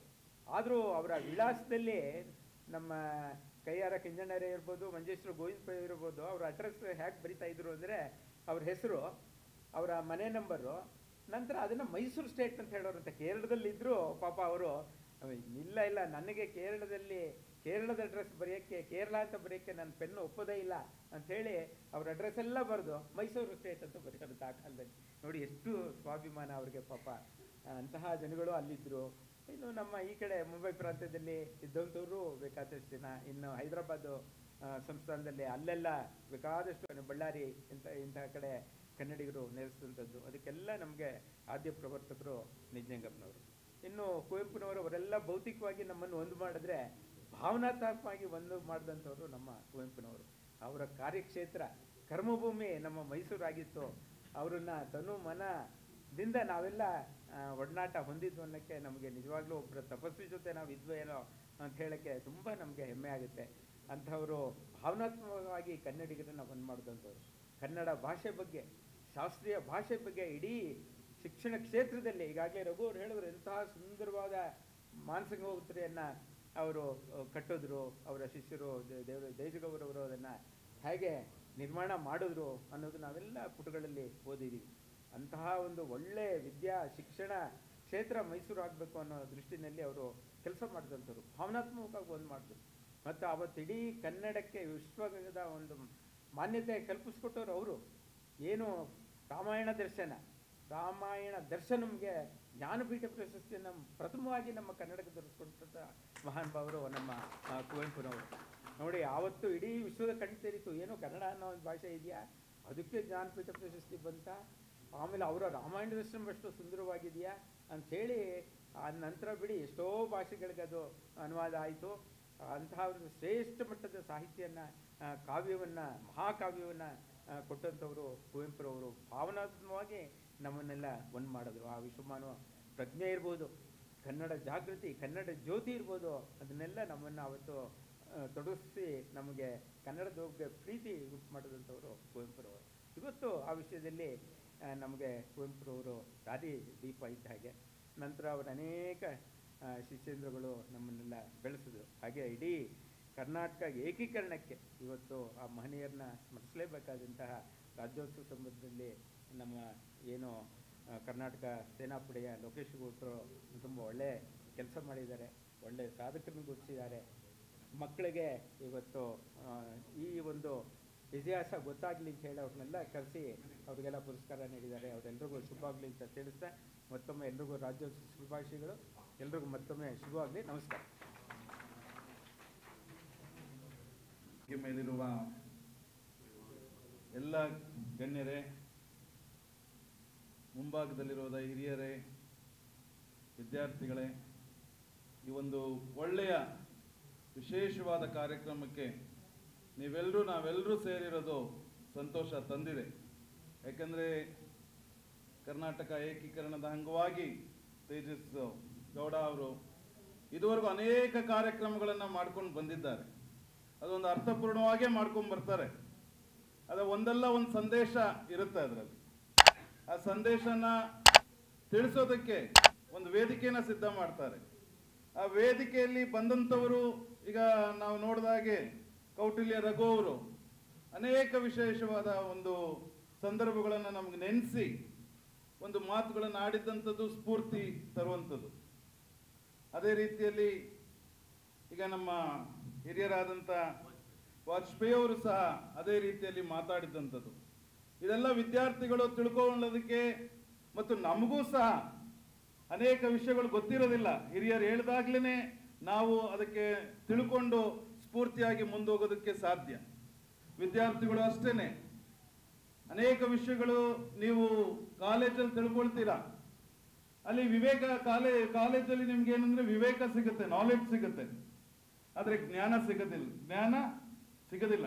ವಿವೇಕ ಸಿಗುತ್ತೆ, ನಾಲೆಡ್ಜ್ ಸಿಗುತ್ತೆ, ಆದ್ರೆ ಜ್ಞಾನ ಸಿಗಬೇಕಾದ್ರೆ ನಾನು ಸ್ವಲ್ಪ ಇದು ಸ್ಪಿರಿಚುವಲ್ ಅಲ್ಲಿ ಹೇಳ್ಬೇಕಾದ್ರೆ ದೇವರಲ್ಲಿ ಭಯಭಕ್ತಿ ಉಳ್ಳವರು, ದೇವರ ಭಯಭಕ್ತಿಯೇ ಜ್ಞಾನಕ್ಕೆ ಮೂಲ.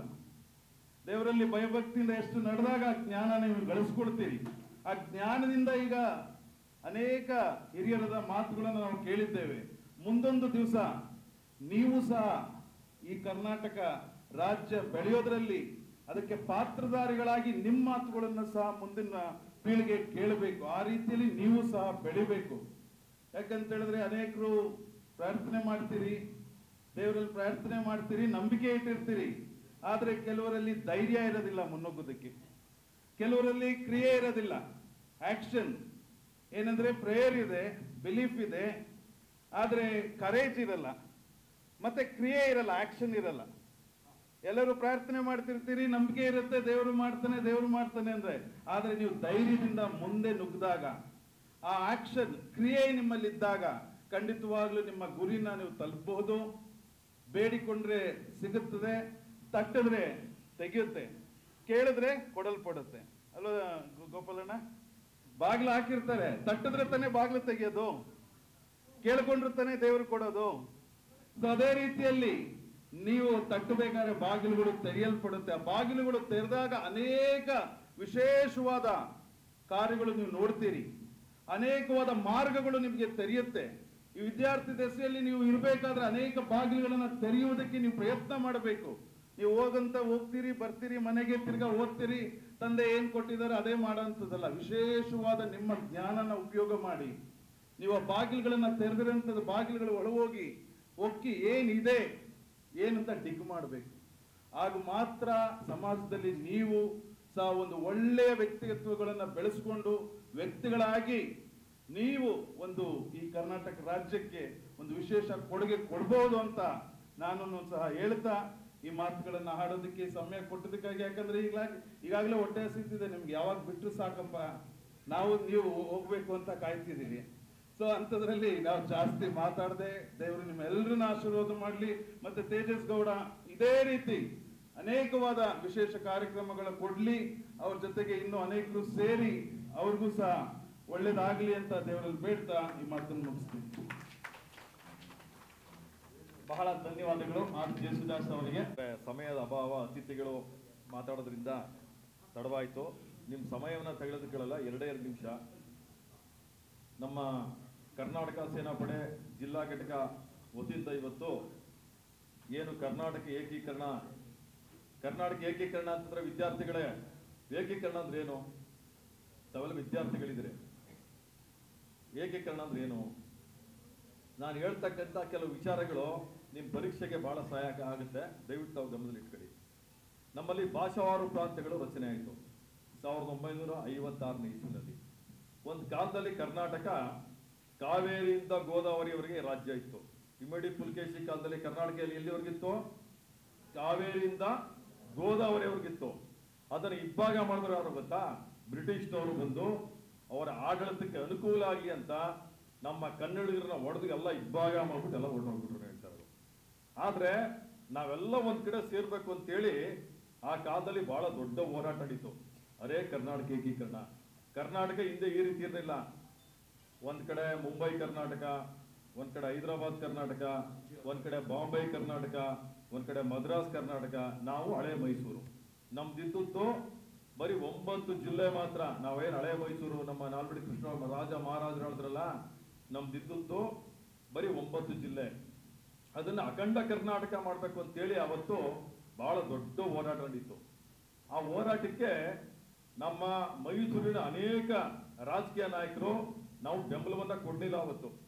ಯಾಕೆ ಕೊಡ್ಲಿಲ್ಲ ಅಂತಂದ್ರೆ, ನಾವ್ ಇವತ್ತೇ ಎಲ್ಲಾರನ್ನೂ ಉತ್ತರ ಕರ್ನಾಟಕದವ್ರನ್ನ, ಮುಂಬೈ ಕರ್ನಾಟಕದವ್ರನ್ನ ನಾವೆಲ್ಲ ಇಲ್ಲಿ ಸೇರಿಸ್ಕೊಂಡ್ಬಿಡ್ತು ಅಂತಂದ್ರೆ ನಾಳೆ ನಮಗೆ ರಾಜಕೀಯದ ಯಾವುದೇ ಸ್ಥಾನಮಾನಗಳು ಸಿಗೋದಿಲ್ಲ, ಬೇಕಾಗಿಲ್ಲ ನಮ್ಗೆ ಅಂತ ಮುಟ್ಟು ಹೇಳಿ ಅವತ್ತು ಒಂದು ದೊಡ್ಡ ಆಂದೋಲನ ನಡೀತು. ಅದಕ್ಕೆ ನಾವ್ ಯಾಕೆ ಹನುಮಂತಯ್ಯನವ್ರನ್ನ, ನಿಜಲಿಂಗಪ್ಪನವ್ರನ್ನ, ಕುವೆಂಪು ಅವ್ರನ್ನ ನೆನೆಸ್ಕೋಬೇಕು ಅಂತ ಹೇಳೋದಕ್ಕೆ, ಹನುಮಂತಯ್ಯನವರು ಮುಖ್ಯಮಂತ್ರಿ, ಅವ್ರಿಗೆ ಜೊತೆಲಿದ್ದಂತ ಎಲ್ಲಾ ಶಾಸಕರು ಅವ್ರಿಗೆ ಹೇಳ್ತಾರೆ, ನೀವು ಏಕೀಕರಣಕ್ಕೆ ಬೆಂಬಲ ಕೊಡಬೇಡಿ, ನೀವು ಏಕೀಕರಣಕ್ಕೆ ಏನಾದ್ರು ಬೆಂಬಲ ಕೊಟ್ರೆ ನಿಮ್ಮ ಮುಖ್ಯಮಂತ್ರಿ ಸ್ಥಾನದಿಂದ ನಿಮ್ಗೆ ಕೆಳಗಡೆ ಇಳಿಸ್ತೀವಿ ಅಂತ ಹೇಳಿ. ಆದ್ರೂ ಹನುಮಂತಯ್ಯನವ್ರು ಹೇಳ್ತಾರೆ, ನನ್ನ ಮುಖ್ಯಮಂತ್ರಿ ಪದವಿ ಹೋದ್ರೂ ಪರವಾಗಿಲ್ಲ, ನಮಗೆ ಕರ್ನಾಟಕ ಆಗ್ಬೇಕು ಅಂತ ಹೇಳಿ. ಅಂತ ಒಬ್ಬ ಧೀಮಂತ ನಾಯಕ ಈ ಕರ್ನಾಟಕ ರಾಜ್ಯದಲ್ಲಿ ಹುಟ್ಟಿದ್ರೆ ಅದು ಕೆಂಗಲ್ ಹನುಮಂತಯ್ಯನವರು. ಮತ್ತೆ ನಿಜಲಿಂಗಪ್ಪನವರು. ಇವತ್ತು ನಾವೇನ್ ಹೇಳ್ತಾ ಇದೀವಿ, ಅದಕ್ಕೆ ಬಹಳ ದೊಡ್ಡ ಛಲಬಿಡದ ತ್ರಿವಿಕ್ರಮನಂತೆ ನಿಂತು ಕರ್ನಾಟಕ ಏಕೀಕರಣದ ಶಿಲ್ಪಿ ಅಂತ ಇವತ್ತು ನಾವು ಯಾರನ್ನ ಕೂಗ್ತೀವಿ ಅಂತಂದ್ರೆ ಸನ್ಮಾನ್ಯ ನಿಜಲಿಂಗಪ್ಪನವರು. ಈ ಏಕೀಕರಣ ಆದದ್ದು 1956 ನವೆಂಬರ್ 1. ಇದು ನಡೆದಂತ ಸ್ಥಳ ಬೆಂಗಳೂರು ಸೆಂಟ್ರಲ್ ಕಾಲೇಜ್ ಹಾಲ್. ಬೆಂಗಳೂರು ಸೆಂಟ್ರಲ್ ಕಾಲೇಜ್ ಇದೆಯಲ್ಲ, ಅಲ್ಲಿ ಇದೊಂದು ಐತಿಹಾಸಿಕವಾದಂತ ಕಾರ್ಯಕ್ರಮ. ಈ ಕಾರ್ಯಕ್ರಮವನ್ನು ಉದ್ಘಾಟನೆ ಮಾಡಿದಂಥವರು ಡಾಕ್ಟರ್ ಬಾಬು ರಾಜೇಂದ್ರ ಪ್ರಸಾದ್. ಅವತ್ತು ನಮ್ಮ ದೇಶದ ರಾಷ್ಟ್ರಪತಿಗಳಂತ ಬಾಬು ರಾಜೇಂದ್ರ ಪ್ರಸಾದ್ ಅವರು ಈ ಒಂದು ಐತಿಹಾಸಿಕವಾದಂತ ಕಾರ್ಯಕ್ರಮವನ್ನ ಉದ್ಘಾಟನೆ ಮಾಡ್ತಾರೆ. ಅಲ್ಲಿ ಭಾಗವಹಿಸಿದಂತ ಮಹಾನ್ ಮೈಮರು ಜಯಚಾಮರಾಜೇಂದ್ರ ಒಡೆಯರು, ರಾಷ್ಟ್ರಕವಿ ಕುವೆಂಪು ಅವರು, ಜತ್ತಿ ಅವರು, ಹನುಮಂತಯ್ಯನವರು, ನಿಜಲಿಂಗಪ್ಪನವರು, ಬೇಂದ್ರೆ ಅವರು, ಈ ರೀತಿ ಒಂದು ಹೇಳ್ತಾ ಹೋಯ್ತು ಅಂತಂದ್ರೆ ಉದಯವಾಗಲಿ ಚೆಲುವ ಕನ್ನಡ ನಾಡು ಅಂತೇಳಿ ಹುಳಿಗೋಡು ನಾರಾಯಣ ರಾಯರು ಹಿಂದೆ ಅವ್ರದ್ದು ಒಂದು ಹಾಡು ಯಾವಾಗ್ಲೂ. ಅದೇ ಕಾರ್ಯಕ್ರಮದಲ್ಲಿ ಕನ್ನಡದ ಖ್ಯಾತ ಗಾನಕ ಪಿ ಕಾಳಿಂಗರಾಯ ಹೇಳ್ತಾರೆ ಅಲ್ಲಿ ಉದಯವಾಯಿತು ನಮ್ಮ ಚೆಲುವ ಕನ್ನಡ ನಾಡು ಅಂತ ಹೇಳಿ. ಅಂದ್ರೆ ಈ ತರ ಬೇಕಾದಷ್ಟು ನಮ್ಮ ಏಕೀಕರಣದ ವಿಚಾರಗಳಿದೆ. ಕುವೆಂಪು ಅವರು ಕರ್ನಾಟಕ ಏಕೀಕರಣಕ್ಕೆ ನಮ್ಮ ಹಳೆ ಮೈಸೂರು ಭಾಗದಲ್ಲಿ ಬೆಂಬಲವನ್ನ ಕೊಟ್ಟ ಒಬ್ಬ ಧೀಮಂತ, ಒಬ್ಬ ಮುತ್ಸದಿ ರಾಷ್ಟ್ರಕವಿ ಕುವೆಂಪು ಅವರು. ಇವತ್ತು ನಮ್ ಯಾವುದೇ ಕನ್ನಡ ಸಂಘಟನೆಗಳಲ್ಲಿ ನಾವು ಯಾರ್ದು ಬಿಟ್ರೆ ಕುವೆಂಪು ಅವ್ರದ್ದು ಮಾತ್ರ ಒಂದು ಹಾಕತ್ತೀವಿ. ಕುವೆಂಪು ಅವ್ರದ್ದು ಫೋಟೋವನ್ನ ನಾವು ಯಾಕೆ ಹಾಕತ್ತೀವಿ? ಯಾಕೆಂತಂದ್ರೆ ಕನ್ನಡ ಸಾಹಿತ್ಯ, ಕನ್ನಡ ಚಳುವಳಿ ಒಂದು ನಾಣ್ಯದ ಎರಡು ಮುಖ ಇದ್ದಂಗೆ ಇದು. ಆದ್ರೆ ಸಾಹಿತ್ಯಕ್ಕೆ ಸಿಕ್ಕಂತ ಒಂದು ಗೌರವ ಚಳುವಳಿಗಾರರಿಗೆ ಯಾವತ್ತೂ ಸಿಗ್ತಿಲ್ಲ. ನಮ್ಗೆ ಇವತ್ತುವೇ ಚಳುವಳಿಗಾರರಿಗೆ ಒಂದು ಡಾಕ್ಟರೇಟ್ ಕೊಡಲ್ಲ, ಪದ್ಮಭೂಷಣ ಕೊಡಲ್ಲ, ನೀವು ಯಾವುದೇ ಒಂದು ಪ್ರಶಸ್ತಿಗಳನ್ನು ಕೊಡಲ್ಲ. ಆದ್ರೆ ಕನ್ನಡಕ್ಕಾಗಿ ಕೈ ಎತ್ತು ನಿನ್ನ ಕೈ ಕಲ್ಪವೃಕ್ಷ ಅಂತ ಹೇಳಿದಂಥವ್ರು ರಾಷ್ಟ್ರಕವಿ ಕುವೆಂಪು ಅವರು. ಹಾಗಾಗಿ ನಾವು ಕುವೆಂಪು ಅವ್ರನ್ನ ನಮ್ಮ ರಾಜ್ಯದಲ್ಲಿರ್ತಕ್ಕಂಥ ಎಲ್ಲ ಕನ್ನಡ ಪರ ಸಂಘಟನೆಗಳು ನಾವು ನೇಮಿಸ್ಕೊತೀವಿ. ಇನ್ನೂ ಬೇಕಾದಷ್ಟು ವಿಚಾರಗಳಿದೆ. ವೇದಿಕೆ ಮೇಲೆ ಅನೇಕ ನಮ್ಮ ಸ್ನೇಹಿತರುಗಳಿಗೆ ಕೂತಿದ್ದಾರೆ ಮತ್ತು ನಮ್ಮ ಜಯರಾಮಣ್ಣವರು ಅನೇಕರು ವಿವಿಧ ಕ್ಷೇತ್ರ ಸಾಧಕ ಕಾರ್ಯಕ್ರಮಗಳನ್ನು ಈ ಕಾಲೇಜು ವಿದ್ಯಾರ್ಥಿಗಳಿಗೆ ವಿದ್ಯಾರ್ಥಿನಿಗಳಿಗೆ ಮಾಡ್ತಾ ಇರ್ತೀವಿ. ಆದರೆ ಇವತ್ತು ನನಗೆ ಭಾರಿ ಖುಷಿಯಾಗಿದೆ ಏನು ಅಂದರೆ ರಮೇಶ್ ಬಾಬು ಅವರ ಮಾರ್ಗದರ್ಶನದಲ್ಲಿ ನೀವೆಲ್ಲ ಕಾಲೇಜಿನ ಗೌರವವನ್ನು ಹೆಚ್ಚಿಸುವಂಥ ಕೆಲಸವನ್ನು ಮಾಡಿದ್ದೀರಿ. ಒಬ್ರಿಗೊಬ್ರದ್ದು ಆಕಳಿಸ್ತಾ ಮಾತನಾಡದೆ, ಅಕ್ಕಪಕ್ಕ ಮಾತನಾಡದೆ ಚಿಂತನಶೀಲರಾಗಿ ತಾವೆಲ್ಲ ಕೇಳ್ಕೊಳ್ತಾ ಇದ್ದೀರಿ. ಹಾಗಾಗಿ ನಿಮ್ಗೆ ವಿಶೇಷವಾಗಿ ಧನ್ಯವಾದಗಳನ್ನು ಅಭಿನಂದನೆ ಹೇಳ್ತೀನಿ.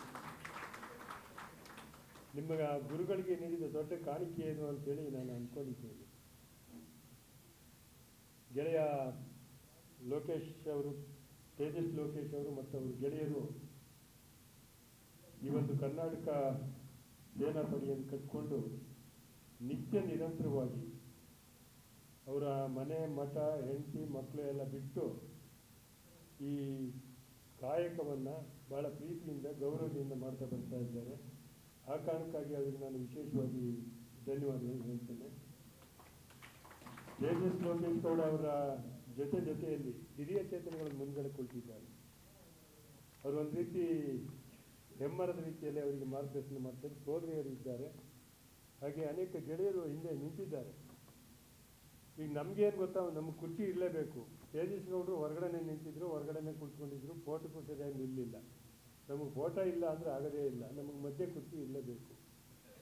ಈ ಸಂಸ್ಕೃತಿಯನ್ನು ಬದಿಗೊತ್ತಿ ಕಾಯಕ ಯೋಗಿಗಳಂತೆ ಇವರು ಸಾಹಸದ ಕೆಲಸವನ್ನು ಮಾಡ್ತಾ ಇದ್ದಾರೆ. ಅವರಿಗೆ ನಾನು ವಿಶೇಷವಾಗಿ ಧನ್ಯವಾದಗಳು ಹೇಳ್ತೇನೆ. ಈಗಾಗಲೇ ಕೌಟಿಲ್ಯ ಅವರು ಮಾತನಾಡಿ ಹೋಗಿದ್ದಾರೆ. ನನ್ನ ಗೆಳೆಯ ಜೇಸುದಾಸರವರು ತಮ್ಮ ಕೆಲವು ಮಾತುಗಳಲ್ಲಿ ಅಪರೂಪದ ವಿಷಯಗಳನ್ನು ಇಲ್ಲಿ ಪ್ರಸ್ತಾಪ ಮಾಡಿದ್ದಾರೆ. ಬಹಳ ಮುಖ್ಯವಾಗಿ ಶ್ರೀನಿವಾಸ ಗೌಡರು ನೋಡಿ, ಅವರೆಲ್ಲ ತ್ಯಾಗಜೀವಿ. ಅವರಿಲ್ಲ ಅಂತಂದ್ರೆ ಕರ್ನಾಟಕ ಇರ್ತಿರ್ಲಿಲ್ಲ ಅಂತ ನನಗೆ ಅನಿಸ್ತಾ ಇದೆ.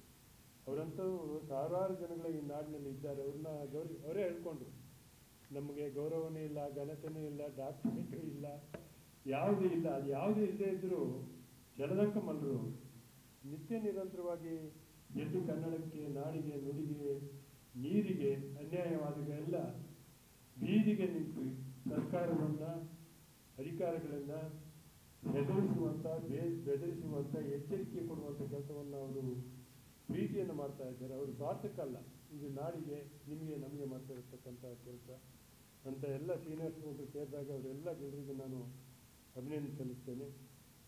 ರಘುರಾಮ್ ವಾಜಪೇಯಿ ಅವರು ಈಗಾಗಲೇ ಮಾತನಾಡಿ ಹೊರಟಿದ್ದಾರೆ. ದೇವರೇಗೌಡರು ಮಾತನಾಡಿದರು.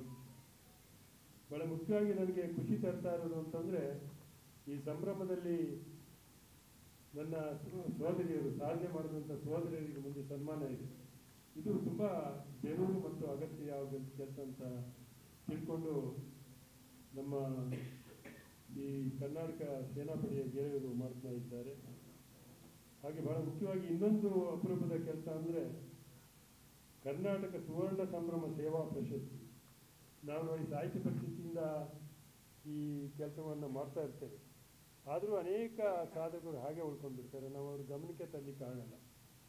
ನಾವು ಸೋತ ಕೆಲಸವನ್ನು ಗೆಲುವಿನಿಂದ ನಮ್ಮ ಗೆಳೆಯ ಲೋಕೇಶ್ ಅಂತವರು ಮತ್ತು ಅನೇಕ ಗೆಳೆಯರು ಅವರು ಮಾಡ್ತಾ ಇದ್ದಾರೆ. ಶಿವಶಂಕರ್ ಕೂತಿದ್ದಾರೆ, ಮಾಡ್ತಾ ಇರ್ತಾರೆ.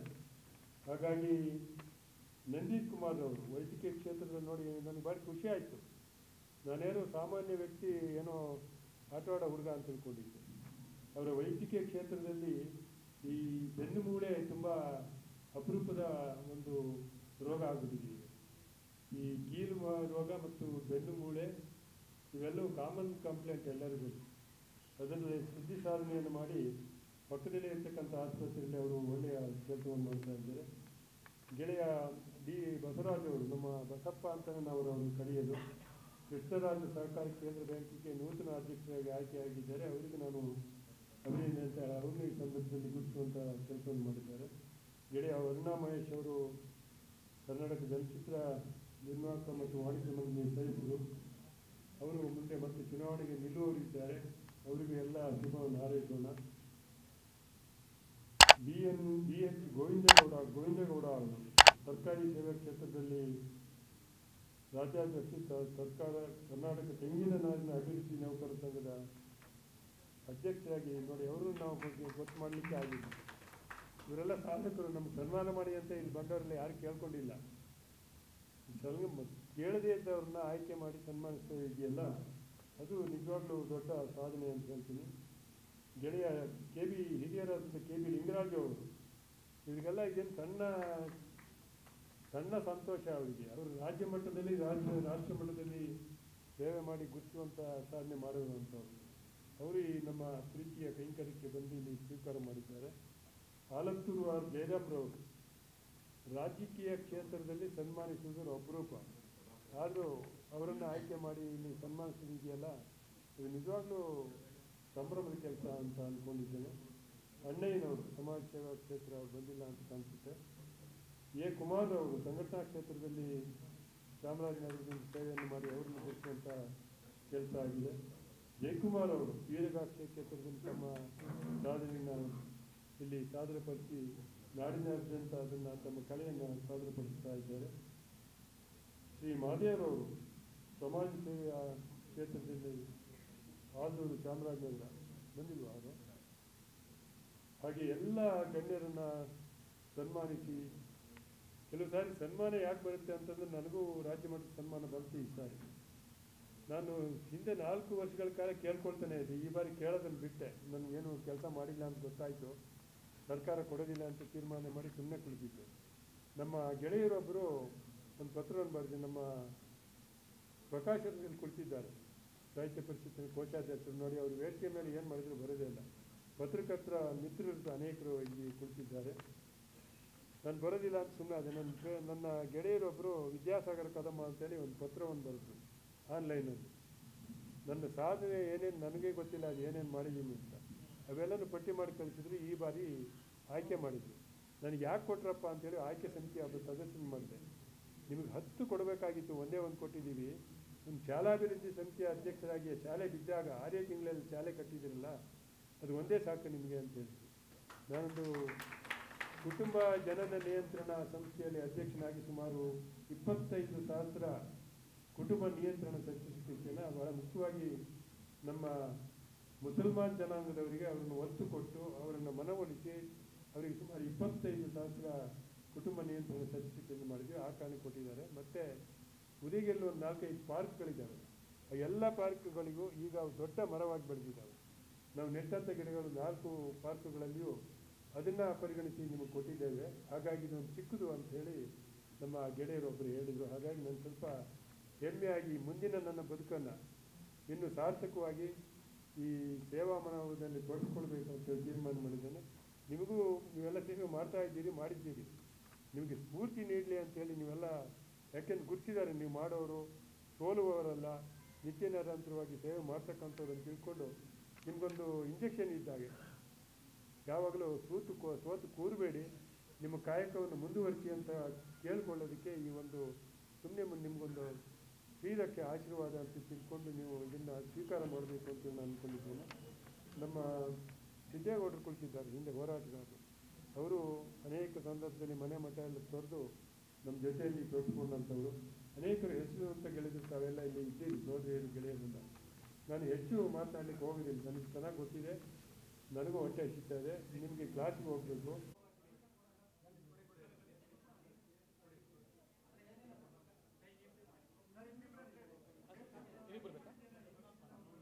ಶ್ವೇತಾ ಹಾಗೂ ಸಿಂಧು ಎಂಬುವರು ಬರಬೇಕು. ಭೌತಶಾಸ್ತ್ರದಿಂದ ಶ್ವೇತಾ ಮತ್ತು ಸಿಂಧು ಅವರು ಕೂಡ ವೇದಿಕೆ ಬರಬೇಕು, ಬೇಗ ಬರಬೇಕಪ್ಪ. ಸಿಂಧು PM ಹಾಗೂ